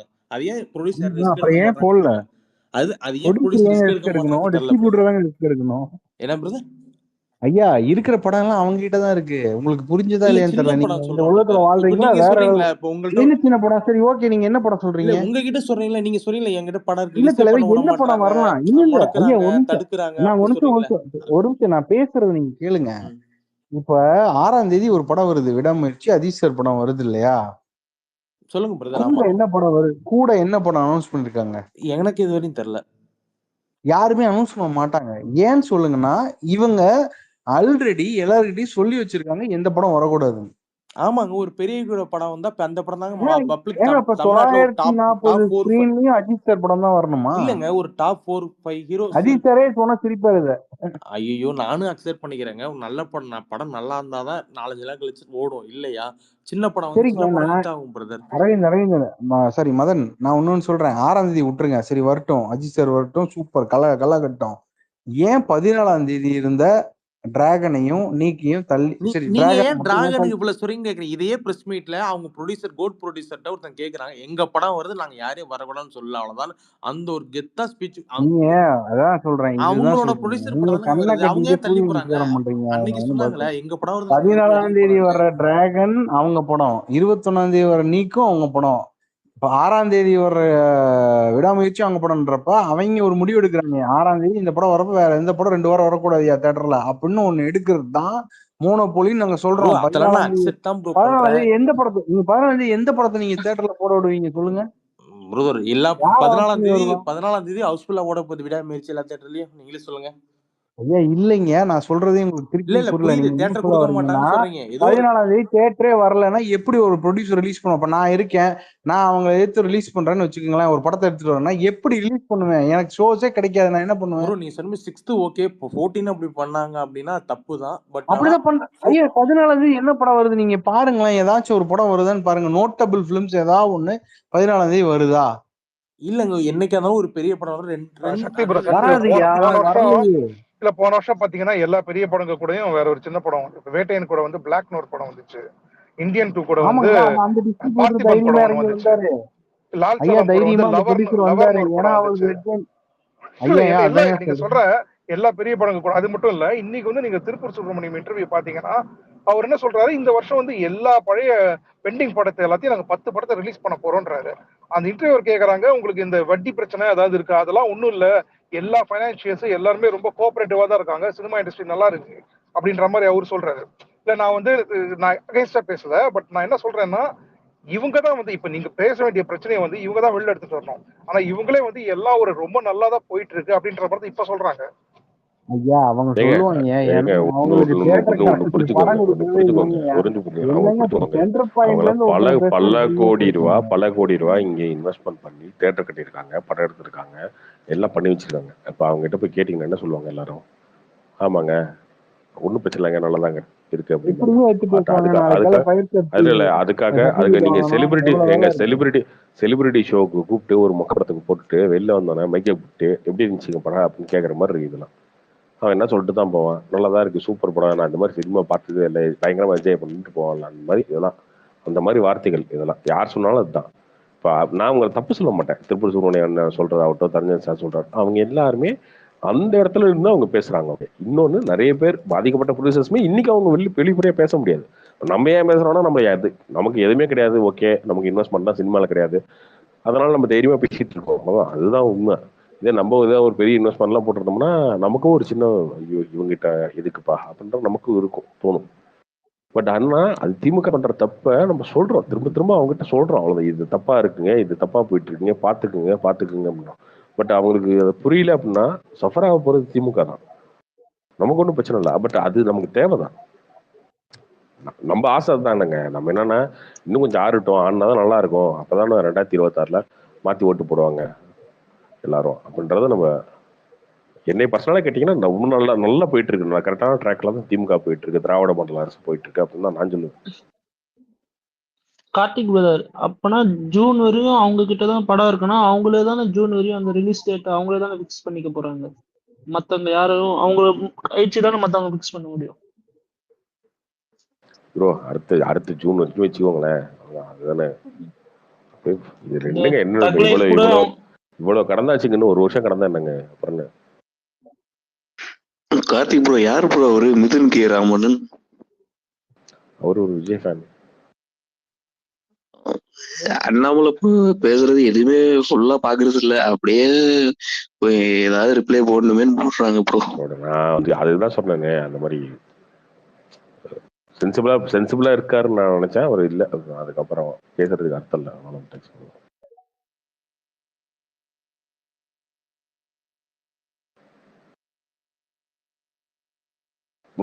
ப்ரோ நானே நான் சொல்றேன் பாருங்க, நேத்து ஏங்க முந்தா 2 நாளைக்கு முன்னாடி ஒரு ப்ரொடியூசர் வந்து அவரு எனக்கு தெரிஞ்சு உதயநிதி ஸ்டாலினோட ரொம்ப நெருக்கமா இருக்க ஒரு பத்திரிகையாளர் கிட்ட அவர் வந்து புலம்பி தள்ளியிருக்காரு.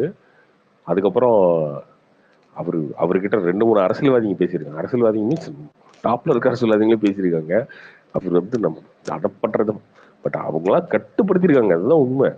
பட் அதெல்லாம் தெரியாம இவங்க சும்மா இந்த பழைய காலத்து மன்னர் மாதிரி மாதம் மாதிரி புளிகிறதா அப்படின்லாம் வந்து வெளில பார்த்துட்டு மக்கள்லாம் சந்தோஷமா இருக்காங்க போல இருக்கு, நம்ம ரிலீஸ் பண்ற படத்தெல்லாம் பார்த்துட்டு எல்லாம் என்ஜாய் பண்ணிட்டு ஜாலியா இருக்காங்களா அப்படின்லாம் இருந்தாங்கன்னா ஒன்றும் பிரச்சனை இல்லை. நீங்க பாருங்க, இந்த டிசம்பர்ல இருந்து ஆரம்பிக்க போகுது, அப்ப எல்லாரும் பேச ஆரம்பிப்பாங்க. பேசும்போது அவங்களுக்கு தெரியும், ஆஹா இதுவா அதுவா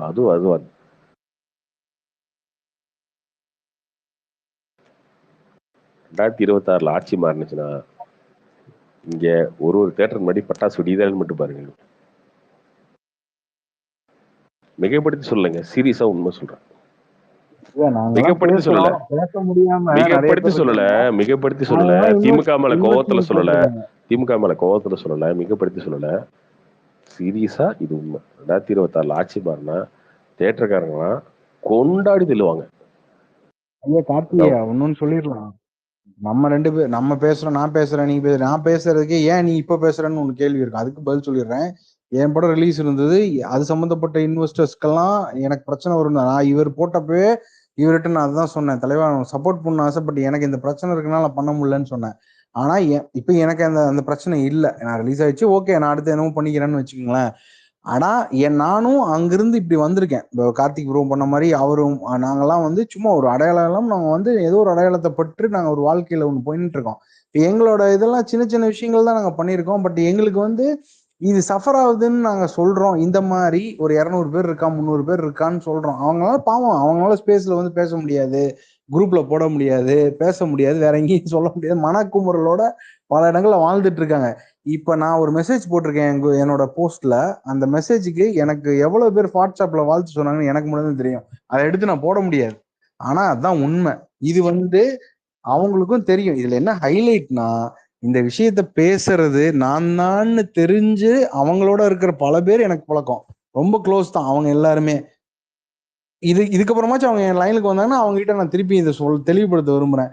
அதை மீறி அவங்க வரல அப்படின்ற பட்சத்தில் நமக்கு பிரச்சனை இல்லை. கார்த்திக் சொன்ன மாதிரி இன்னொரு 1.5 வருஷம் நீங்க வேறங்க, நான் அவரு வரைக்குமே மேட்டர்லாம் கொண்டு போயாச்சுங்க. நம்ம அதெல்லாம் யூஸ் இல்லைங்க. அதான் தல, இப்ப வந்தா வரட்டும், இல்லைன்னா என்ன பண்ண போறோம்? இன்னொரு 1.5 வருஷம் வேலை செய்யாம இருந்துட்டு நம்ம ஒரு வேலையை பார்த்துட்டு 1.5 வருஷம் கழிச்சு நம்ம இன்னொரு வேலை பார்ப்போம். அவங்களுக்கே எப்ப புரியும்னா, ஓ இவங்க 2 பேரும் சொல்லியிருக்காங்க முன்னாடி, இந்த மாதிரி ஒரு 10 பேர் சொல்லியிருக்காங்க, வேற எங்கேயோ காதுக்கு வந்துச்சு, நம்ம கேட்கல. டிசம்பர்ல இருந்து இவனுக்கெல்லாம் கத்துவானுங்க, ஆப்போசிட்ல இருந்து எவனோ ஒருத்தன் கத்துறப்ப ஐயோ அப்படியா இது ஏன் சொல்லல அப்படின்னு அப்ப புரிஞ்சுக்கிட்டோம். அவ்வளவுதான். நம்ம ஒண்ணும் இதுக்கு மேல அதை சொல்லி இவங்க அனுதாப ஓட்டுலாம் வாங்கறதுக்கு நாங்க வரல. இன்னும் நாங்க எந்த அரசியல் கட்சியும் சார்ந்தவும் கிடையாது.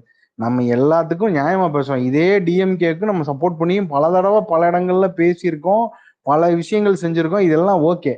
ஆனா அட் த சேம் டைம் எனக்கு என் தொழில், இப்போ ஒரு ஸ்ட்ரீட்ல 10 கடை வச்சிருந்தேன்னா 10 கடைக்கும் வியாபாரம் நடக்கணும். ஒருத்த என் கடையில வியாபாரம் பண்ணணும்னு அறுவாலை வச்சுட்டு நிக்கிற மாதிரி நின்றுட்டு இருந்தானா ஒண்ணுமே பண்ண முடியாது. இது மாதிரிதான் பல இடங்கள்ல நடக்குது. இதுல சினிமா விதிவிலக்கு இல்ல. சினிமா இன்னொன்னு வெளியில நல்லா தெரியுது. பப்ளிக் எனக்கு ஒருத்தர் சொல்றாரு, உன் படம் ரெட் ஜெயின்ல கொடுத்தா பயங்கரமா ஓடி இருக்குன்னு ஒருத்தர் சொல்றாருன்னா, அப்புறம் எந்த அளவுக்கு ஒரு பப்ளிக்கு போய் இது ரீச் ஆயிருக்கு? அவன் முட்டாளா?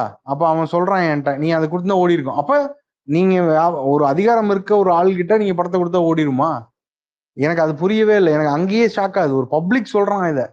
அதுதான் எனக்கு பயங்கர ஷாக்கிங்கா இருந்தது. இதை விட ஒருத்தன் எப்படி ஒரு நானே டிஸ்ட்ரிபியூட்டரா என் படத்தை நான் கொண்டு வந்து ரிலீஸ் பண்றதுக்கு எனக்கு அவ்வளவு பிரச்சனை இருக்குன்றப்ப இதை விட ஒரு கேவலம் உலகத்திலே கிடையாது. நான் ஒரு படத்தை எடுத்துட்டு போய் நான் எங்கேயுமே போட முடியாத சுச்சுவேஷன்.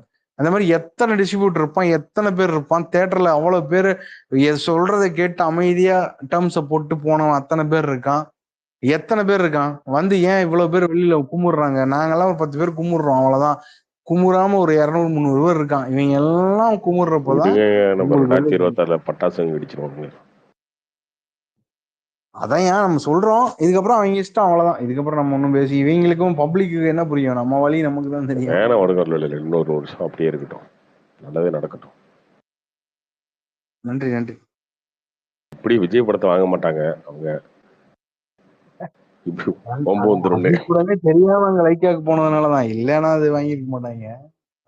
இல்ல அது பிரச்சனை இல்ல, அவரு விஜய் படத்தை வாங்க மாட்டாங்க. இப்படிதான் போன புதுசு நீ வாங்கி ரிலீஸ் பண்ணாங்க அவங்க டீம். எந்த படத்தை லியோ வாங்கலையே, லியோ வாங்கல, கோட்டு வாங்கலையே, எந்த படத்தை வாங்கினாங்க? மாஸ்டர் வாங்கல, பீஸ்ட் 1 சன் பிக்சர்ஸ்ன்றதுனால அவங்க ரிலீஸ் பண்ணாங்க, அவ்வளவுதான். கோட் அவங்க வாங்கலையே, கோட் அவங்க வாங்கலையே. கோட்டு யார் ரிலீஸ்னு உங்களுக்கும் தெரியும். ராகுல் ரிலீஸுங்க, ராகுல் ரிலீஸ் பண்ணாருங்க. ஆனா ரெஜெண்ட் டீம் யாருமே ரிலீஸ் பண்ணலங்க. அதை வெளிலதான் கொடுத்து ரிலீஸ் பண்ணாங்க. இல்ல ராகுலும் உங்களுக்கு யாருன்னு தெரியும், அப்புறம் ராகுல் ரிலீஸ் பண்ணாருன்றீங்களேன்னு கேக்குறேன். என்னன்னு எனக்கு புரியல. எனக்கு அப்ப ஏஜிஸ் யாரு? அவங்க அப்படி அதெல்லாம் என்ன இருக்கு?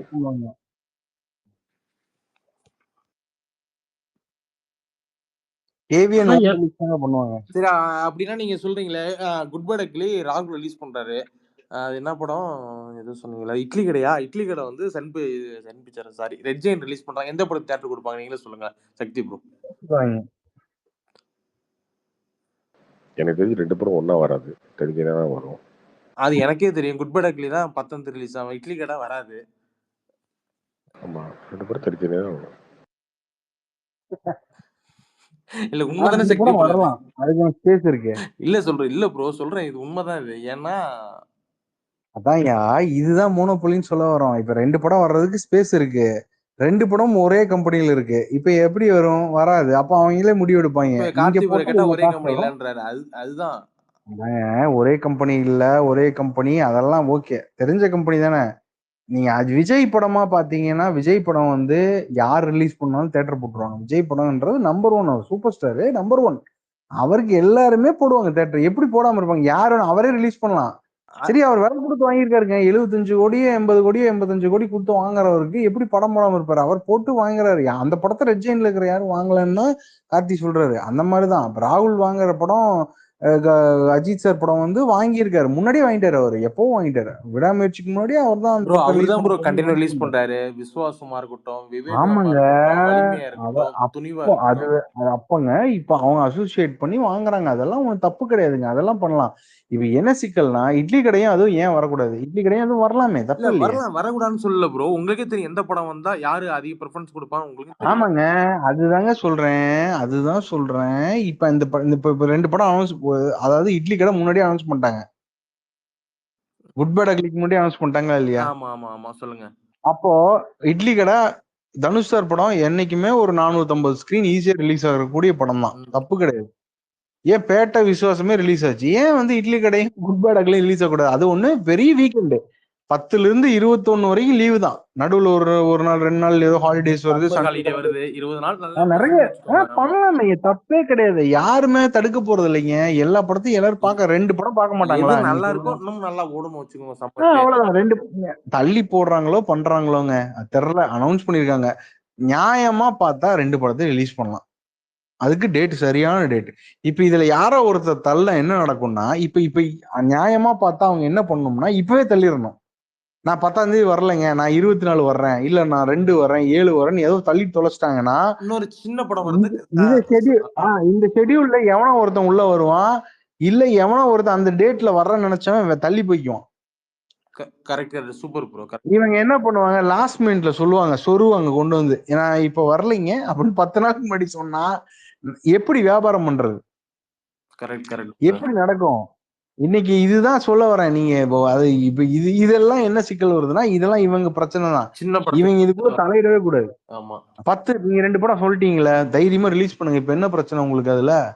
குட் பேட் அக்லி இட்லி கடை வரல, என்னங்க பிரச்சனை? அது தனி ஃபேன், இது தனி ஃபேன்ஸ், 2 பேரும் என்னங்க படம் இருக்கு, நீங்க பார்த்துருக்காங்க. வாரிசு துணிவு வரும்போது ரிலீஸ் பண்ணீங்களா இல்லையா? அப்புறம் என்ன? அதான் தல, அதான் வாரிசு சொல்றேன். வாரிசு அதை வரும்போது விட நீங்க வந்து இங்க துணிவு பெரிய ரிலீஸ் பெரிய பண்ணீங்கல்ல. காம்பினேஷனு. எப்படி 600 தேட்டர் அதுக்கு 400 தேட்டர், எப்படி அஜித் சார் படத்துக்கு ஒரு 100 தேட்டர் அதிகமா இருக்கும், பரவாயில்ல. ஒரு மணி இட்லி சொன்னாங்கன்னா கடை போடுவோம்னு எதிர்பார்க்கற சண்டை போட்டு ரிலீஸ் 450 பண்ணீங்களா தேட்டர் தானே. இல்லையா துணிவை? அப்புறம் என்ன? அதான் ஏன்னா அப்படி பண்ண மாட்டாங்க. உங்களுக்கு கொடுத்தோம்லங்க, அப்புறம் என்னங்க? அது வேற கொடுக்க மாட்டாங்க, அது வேற கொடுக்க மாட்டேன்னு சொல்லி அதையும் சொல்ல மாட்டாங்க. ஏப்ரல் 11ஆம் தேதி காலையில வந்துட்டு நான் இட்லி கடையை அப்ப ரிலீஸ் பண்றேன் அப்படிம்பாங்க. அங்க நாங்க ஒரு படம் வச்சிருப்போம் சின்னதா குட்டியா, அதை கொண்டு வந்து நாங்க செய்யணும், அதை நாங்க தூக்கிட்டு போய் எங்கேயாவது வைக்கணும். இதுதான் பிரச்சனை வருது. அப்ப வர்றது எங்ககிட்டயே ஒரு 2 சின்ன படம் எப்பாச்சும் வரும், அதையும் கொண்டு போய் நாங்க எங்க வச்சுக்கிறது? பொந்துலதான் வச்சிருக்கோம். சக்தி ப்ரோ, இன்னொன்னு எங்களுக்கே எங்க படம் வேற தெரிய மாட்டேதுங்க, அது பெரிய இதா இருக்கு எங்களுக்கு. இன்னொன்னு பொங்கலுக்கு உட்படைகள் வர வேண்டியது பிரச்சனை. 10ஆம் தேதி 1ஆம் தேதி, அதாவது என்னைக்குமே ஒரு ரிலீஸ் டேட் ரெகுலேஷன் ஒண்ணு இருக்கும். நான் அந்த ரஞ்சன் சார்கிட்ட சொன்னேன், அப்ப அவரும் சொன்ன இல்லைங்க அதை நான் சொல்றேன், அவன் கேட்க மாட்டான். அப்படி கிடையாது, தெலுங்குல கேக்குறாங்க. நானும் சொல்றேன், எந்த சங்கமுமே எல்லா சங்கமும் சும்மா தாங்க இருக்கு, பேச்சுக்கு வச்சிருக்காங்க, அவ்வளவுதான். பண்ண முடியுங்க, அது ஒரு பெரிய மேட்டரே. சங்கம்லாம் சும்மா பேருக்கு இருக்குங்க. அவங்க ஏதோ சும்மா சங்கம்னு பேரு எழுதி வச்சுக்குவாங்க, போர்டு கிட்ட வச்சுக்கிட்டு அவங்க போஸ்டிங் வச்சுட்டு அப்படிதான் இருக்காங்க. மொத்த கண்ட்ரோல் ஒரே இடத்துல தானே இருக்கு, அப்புறம் என்ன இங்க சங்கம்? இவங்க என்ன முடிவு பண்றது?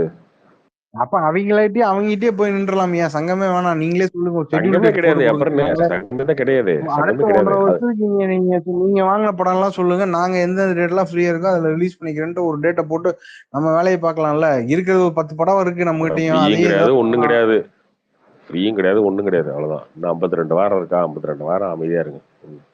52 படம் ரிலீஸ் ஆகும். இப்ப நாங்க எங்க போறது 2027க்கா? ஏங்க கார்த்திக் ப்ரோ, போர் அடிக்குது ப்ரோ. பொறுமையா இருங்க ப்ரோ, போர் அடிக்குது. பிரசாந்த் அண்ணன் வர சொல்லுங்க. விடுங்க வந்தாருன்னா இன்னும் போர் அடிக்குது, அப்படி இருக்காரு. அடுத்த வருஷம் பார்த்துக்கலாம். அண்ணனை ஃபோன் பண்ணி கூப்பிடுங்க ப்ரோ. ரொம்ப போர் அடிக்குதுன்னா அண்ணன் மேல அவ்வளவு பாசனா ஃபோன் பண்ணி அண்ணன்ட்ட பேசிட்டு இருக்கு, நைட்டு ஒரு 3 மணி வரைக்கும். அவர் தனியா பேசுறோட ஸ்பேஸ்ல தான் ஒரு சூப்பரா இருக்கும். நீ ஃபோன் பண்ணி நீ பேசினாலும் ஒன்ட்ட அப்படித்தான் பேசுவாரு. அதுக்கு உடம்பு சரியில்லையா?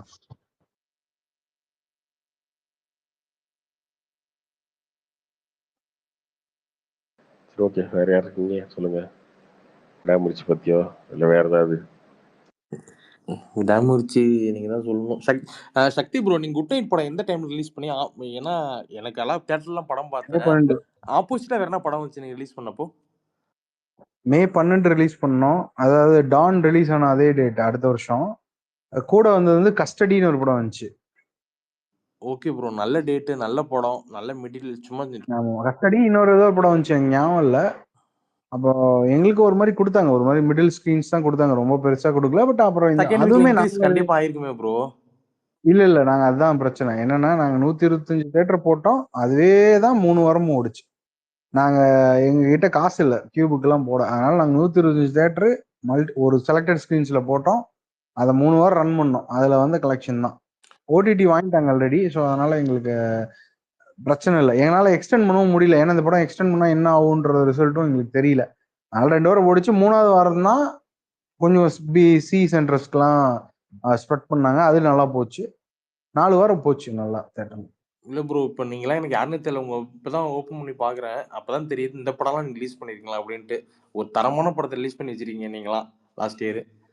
முரட்டு படம் நிறைய பண்ணியிருக்கேன் ப்ரோ. நான் பிச்சைக்காரன் படம் பண்றப்ப வெறும் நான் 3 கோடி ரூபாய்க்கு வாங்கினேன் பிச்சைக்காரன் படத்தை. 3 கோடி 30 லட்சம் ரூபாய்க்கு வாங்கினேன். அந்த படம் 12 கோடி ரூபா பண்ணுச்சு. அந்த படம் வரப்ப கூட ஸ்ரீகாந்த் நடிச்ச ஒரு பேய் படம் வந்துச்சு ஒன்று, அது ஸ்ரீகாந்த் லட்சுமி ராய் நடிச்சாங்க, தேனண்டால் ஃபிலிம்ஸ் ரிலீஸ் பண்ணாங்க. அந்த படம் ஒன்று வந்துச்சு. அப்புறம் ஜீவாவும் சிவிராஜ் சார் நடிச்ச ஒரு படம் வந்துச்சு, போக்கிரி ராஜா படம் வந்துச்சு. அந்த படத்துக்கு தான் நிறைய ஸ்கிரீன் கொடுத்தாங்க. ப்ரோ இது ஆகஸ்ட் தானே வந்தது. இது எனக்கு அந்த பிச்சைக்காரன் படம் தியேட்டர்ல பார்க்க போனதுக்கு ரீசனே அது விஜய் ஆண்டனி ஒரு சீன்ல வந்து இந்த ஆள் மாடல் பாட்டு பாடுவாரு, அதுக்காக போய் படம் பார்த்தேன். அந்த படத்தெல்லாம் ரெஃபரன்ஸ் நம்ம ஆளு படம் இருக்குன்னு. ஆனா படம் அல்டிமேட். மதஞ்சி வேணாம் இல்லங்க, இதெல்லாம் இவர் பண்ணிருக்கான்றது இப்பதாங்க எனக்கு தெரியுது. இந்த மாதிரிலாம் பேசினா இந்த மாதிரிலாம் பேசினா நான் வந்து உண்மையதானே சொல்றோம். நான் வந்து அடுத்த படத்தை எடுத்துருவேன். அப்புறம் வேணாம் கையெடுத்துக்கும் போறோம், வேணாம் போதும். இல்லங்க, உண்மையா சொல்றேன், இந்த படம் ரிலீஸ் பண்ணிருக்கானு எனக்குலாம் தெரியலங்க. தரமான படத்தை இந்த சக்தி பிலிம் ஃபேக்டரி மாதிரி ரிலீஸ் பண்றாருங்க. பட் எனக்கு நேம் இப்பதான் தெரியுது. அதெல்லாம் பண்ணி செருப்படி வாங்கி நடுத்தருக்கு வந்துட்டேன் தலைவா, ஒண்ணும் செய்ய முடியாது. இதுக்கப்புறம் ஏதாவது பண்ண போறோம், அவ்வளவுதான். இதுக்கப்புறம் ஏதாவது பண்ணலாம்னு நினைக்கிறப்பதான் இவங்க வந்து முட்டுக்கிட்ட நிக்கிறாங்கன்றதான் பெரிய வருத்தமா இருக்கு.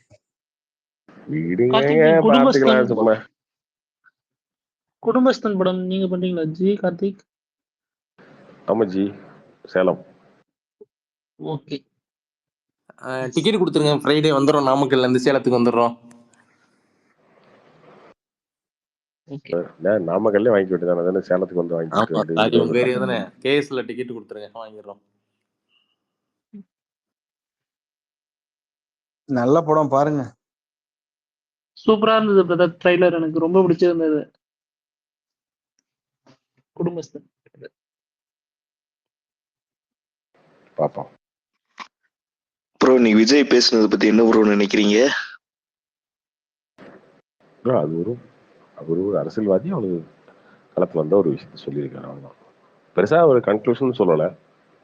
திமுகவை லைட்டா அட்டாக் பண்ணியிருக்காரு. அதனால இதுக்கு அவரே கன்க்ளூஷன் சொல்லாத ஒரு ஸ்பீச்சுக்கு நம்ம கன்க்ளூஷன் சொல்ல முடியாது இல்லையா?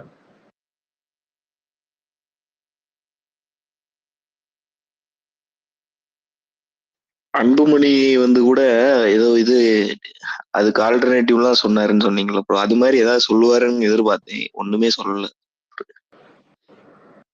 ஏங்க அது ஒண்ணுமே பண்ண முடியாதுங்க. அது ஆல்டர்னேட்லாம் ஒன்றும் பண்ண முடியாதுங்க. அது வேற வழி கிடையாது. ஏர்போர்ட் எக்ஸ்பேண்ட் பண்ணணும்னா சில இடங்கள்ல, சில கிராமங்கள், சில விவசாய நிலங்கள் எல்லாம் பாதிக்கப்பட்டு தான் ஆகும். இல்லை வேண்டாம் அப்படியே இருக்கலாம், இங்கே சீமான் பேசுற மாதிரி நான் வந்துட்டு வானூர்தி கேட்டேனா தம்பி, நான் பைக்கில் போய்க்கிறேன் தம்பி, நான் காரில் போய்க்கிறேன், மகிழ்வுந்தில் போய்க்கிறேன்னு நீங்கள் பேசிகிட்டு இருக்கலாம், அவ்வளோதான். அதுக்குள்ளே நிறைய இருக்கு. டெவலப்மெண்ட்ன்றது ஒன்று பேரலாக எல்லாமே நடக்கணும். ஏர்போர்ட்டும் வரணும், ரோடும் வரணும், விவசாயமும் நடக்கணும், எல்லாமே தான் நடக்கணும்.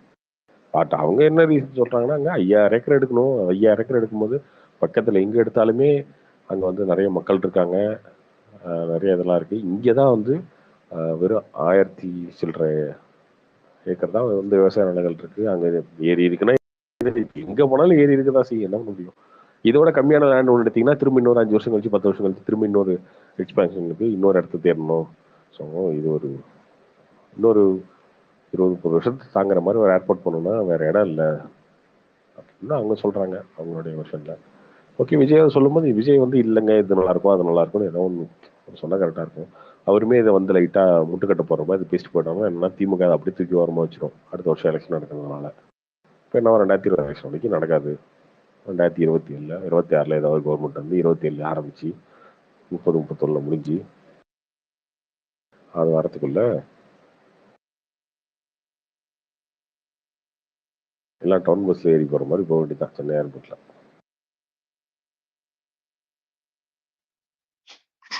ஆமா ப்ரோ. இப்ப கார்கோ ஃபிளைட்ஸ்க்குலாம் வந்து இடம் பத்த மாட்டேங்குதாம்ல ப்ரோ இப்ப இருக்க ஏர்போர்ட்லலாம்.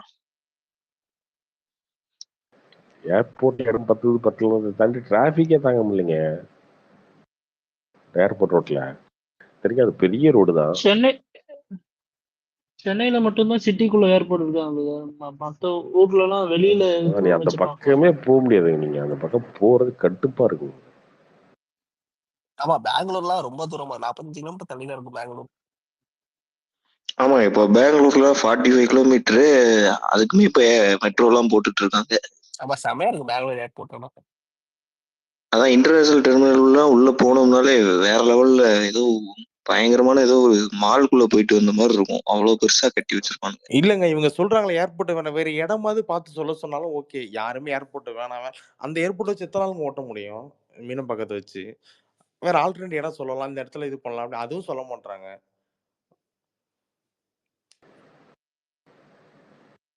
அதான் ப்ரோ, ஆல்டர்னேட்டிவா வேற இடம் இல்லையாமே எங்கேயுமே சுத்தி. கார்த்திக் ப்ரோ, இது வந்து சென்ட்ரல் கவர்மெண்ட் டிசைட் பண்ணதானே இடம் இது. இவங்க 2-3 ஆப்ஷன் கொடுத்தாங்க. அவங்க பன்னூர், அதுக்கப்புறம் திருப்பூர், பரந்தூர். ஆமா, அவங்க வந்து அவங்களும் சும்மா வந்து பார்க்க மாட்டாங்க. ஏன்னா சென்னை பக்கத்துல மாமண்டூர், இதெல்லாம் மாமண்டூர் இந்த மாதிரி 4-5 இடம் கொடுத்தாங்க. அதுல இது வந்து கரெக்டா இருக்குன்னு அவங்க செலக்ட் பண்ணாங்க. அதான் சென்னையில இருந்து பக்கத்துல தான் பார்ப்பாங்க, அவுட்டர்லயும் ரொம்ப பார்க்க முடியாது. அது எப்படின்னா ப்ரோ, சென்னை பெங்களூர் இந்த 2 ஹைவே வந்து நடுவுல இருக்கா. அது வந்து பெங்களூர் போறவங்க கூட அந்த ஏர்போர்ட் யூஸ் பண்ற மாதிரி ஏதோ பண்றாங்க, அதெல்லாம் சொல்லிட்டு இருந்தாங்க. அது கண்டிப்பா உள்ளதான் போறோம். இப்ப நம்ம வீடு இருக்கு, நமக்கு மூவ் பண்ண சொல்றாங்கன்னா கண்டிப்பா நமக்கு கோவம் வரதான் செய்யும், இல்லெல்லாம் சொல்லல. பட் வந்து அவங்க இல்ல நம்ம வீடு மட்டும் போகல, எல்லாரும் வீடும் போது நமக்கு அதுக்கு இடம் கொடுக்குறோன்னு சொல்றாங்க. எல்லாரும் கோவம் வரதான் செய்யும். பட் இது பிளஸ்ஸா மைனஸ்ன்றது கரெக்டா எனக்கும் சொல்ல தெரியல.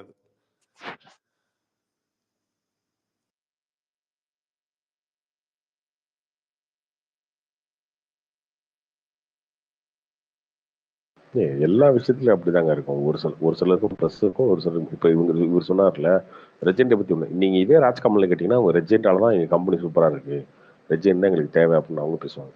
பட் அவங்க வந்து ரெஜெண்டால பெனிஃபிஷியரா இருக்காங்க. ஓகேவா? அவங்க ரிலீஸ் பண்ண படம் விக்ரம், அமரன் எல்லாமே அவங்க விற்கிறதோட ரெஜெண்டை வச்சு ரிலீஸ் பண்ணும்போது அவங்களுக்கு பெரிய ப்ராஃபிட் வந்துருக்கு. அதனால அவங்க சொல்லுவாங்க. சொல்லுவாங்க. ஓகேவா? எல்லாருக்குமே ஒரே விஷயத்துல நல்லது கெட்டது எல்லாமே நடக்காதுங்க. எல்லாம் ஒரு சிலருக்கு நல்லது இருக்கும். பொதுவா எல்லாருக்கும் சேர்ந்து இது நல்லதா கெட்டதா அப்படின்னு தான் பார்க்க 50 மெஜாரிட்டி தான் இங்க பார்க்க முடியும். அப்படிதான் நான் பார்க்க முடியும். 40 பேருக்கு கொஞ்சம் முன்ன பின்ன இருந்தாலும் ஒரு 60 பேருக்கு நல்லது நடக்குது, இதனால நமக்கு ஒரு ப்ளஸ் இருக்கு, கொஞ்சம் இழப்பது இருக்கதான் செய்யுது அப்படின்னா அந்த ஒரு வியூ எடுத்து தான் ஆகணும். ஹார்ட் டிசிஷன்ஸ்லாம் சில டைம் எடுத்து தான் ஆகணும். இல்லன்னா எதுவுமே எடுக்காம அப்படியே உட்காந்துட்டே இருக்க வேண்டியதான். டிசிஷனே அப்படியே எடுக்காம உட்காந்துட்டே இருக்க வேண்டியது. ஃபியூச்சர் விஷனரின்னு பார்த்தா அந்த ஏர்போர்ட் கட்டுறது நல்லதுதான் ப்ரோ. நல்லதுதாங்க, ஏன்னா சொல்லல. வேற இடம் கிடையாதுல்ல உங்களுக்கு. மீனம்பாக்கத்தை வந்து இன்னொரு 4 வருஷம் தாங்குமா மீனம்பாக்கம்? இது என்னன்னா இந்த திமுக பண்ண வேலை தாங்க. இவங்க வந்து என்னன்னா போன டைம் கரெக்டாக கண்டுபிடிச்சு விட்டாங்க.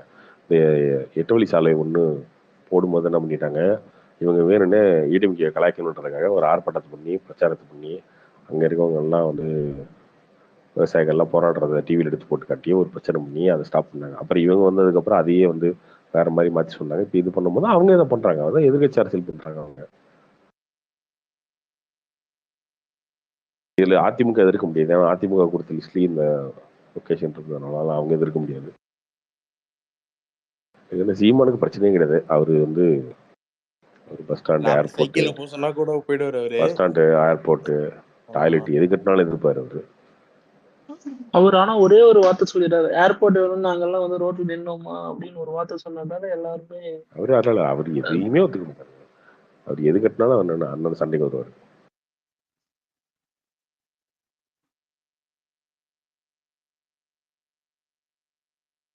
அண்ணன் தனி ட்ராக் வேலை தான். அப்படி பேசினா அண்ணன் வெளியில தெரியும், அதனால அண்ணன் பேசிட்டு தான் இருப்பாரு. அதெல்லாம் விட்டுருங்க, அதெல்லாம் ஒரு கேஸ். ஆமா, இவங்கெல்லாம் இத்தனை பேரும் சேர்ந்து கடைசியில இபிஎஸ் டீட்ல விட போறாங்கன்னு நினைக்கிறேன் 2026ல ஆன்டி டிஎம்கே ஓட்ட பிரிச்சு. அப்படியே நடக்காத தூக்கி கவலைப்படாதீங்க.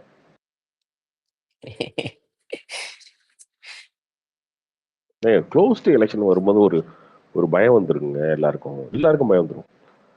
எல்லாருக்கும் பயம் வந்து கண்டிப்பாக ஒரு அலைன்ஸ் ஃபார்ம் ஆகிடும். இப்போ எப்படி ஐஎன்டி அலைன்ஸ் ஃபார்ம் ஆச்சு எலெக்ஷன் கிட்ட வரும், எல்லாரும் என்ன சொன்னாங்க, அது எப்படிங்க ஃபார்ம் ஆகும், கெஜ்ரிவால் வந்து காங்கிரஸ்ல சேருவாரா, மம்தா வந்து காங்கிரஸ்ல சேருவாங்களா, அவங்களாம் அலைன்ஸ் வைப்பாங்களா, இவங்க அலைன்ஸ் வைப்பாங்களா, கம்யூனிஸ்ட் காங்கிரஸ் ஒன்று சேர்ந்து அலைன்ஸ் வைக்குமா, அவனுங்க கேரளாவில் சண்டை போட்டுட்டு இருக்காங்க, அவங்க எப்படி அலைன்ஸ் வைப்பாங்க, இப்படிலாம் பேசிட்டு இருந்தாங்க எல்லாரும். பட் அது நடந்துச்சா இல்லையா?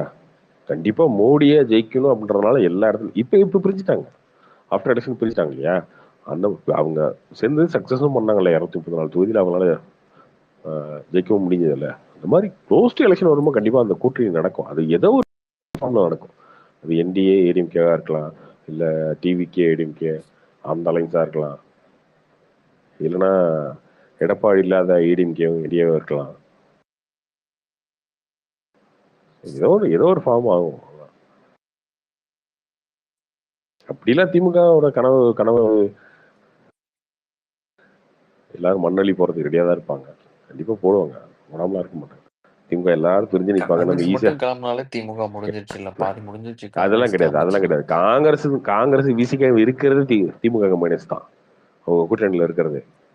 போன டைம் வரைக்கும் அவங்க வந்து 25 தொகுதி காங்கிரஸ், 6 தொகுதி கம்யூனிஸ்ட், 6 தொகுதி இன்னொரு கம்யூனிஸ்ட், 6 தொகுதி இவங்க விசிகா, அந்த மாதிரிலாம் கொடுக்க முடியாது. இப்போ வந்து அவங்க டிமாண்ட் அதிகம் பண்ணிடுவாங்க. 10 தொகுதியாவது வாங்கிடுவாங்க. விசிகா கம்யூனிஸ்ட் ரெண்டும் 30 தொகுதி, காங்கிரஸ் எப்படி ஒரு 30-35 தொகுதி ஆகிடும். அப்புறம் மற்ற இதெல்லாம் ஒரு 70-75 தொகுதி அவங்க கூட்டணிக்கெல்லாம் கொடுத்தாங்கன்னா அவங்க நிற்கிறது 150-120 தான் நிற்பாங்க. அப்படி நிற்கும் போதே அந்த ஈஸியான வீக்கஸ்ட் விசிகா தொகுதி, காங்கிரஸ் தொகுதியெலாம் அவங்க ஆப்போசிட் பார்ட்டிலாம் ட்ரை பண்ணாங்களே அடிக்க முடியும். அது அடித்தாங்கனால இந்த 75 2021 ஜெயிச்சதை விட அதிகமாக ஜெயிச்சு ஒரு கூட்டணி கவர்மெண்ட்டை ஃபார்ம் பண்ணிட முடியும். நீங்கள் 2019 இருந்த ஓட்டு எதிர்ப்பு 2024 இல்லை இல்லையா? அது குறைஞ்சிருக்குல்ல. அதுவே ஒரு சைன் தான்.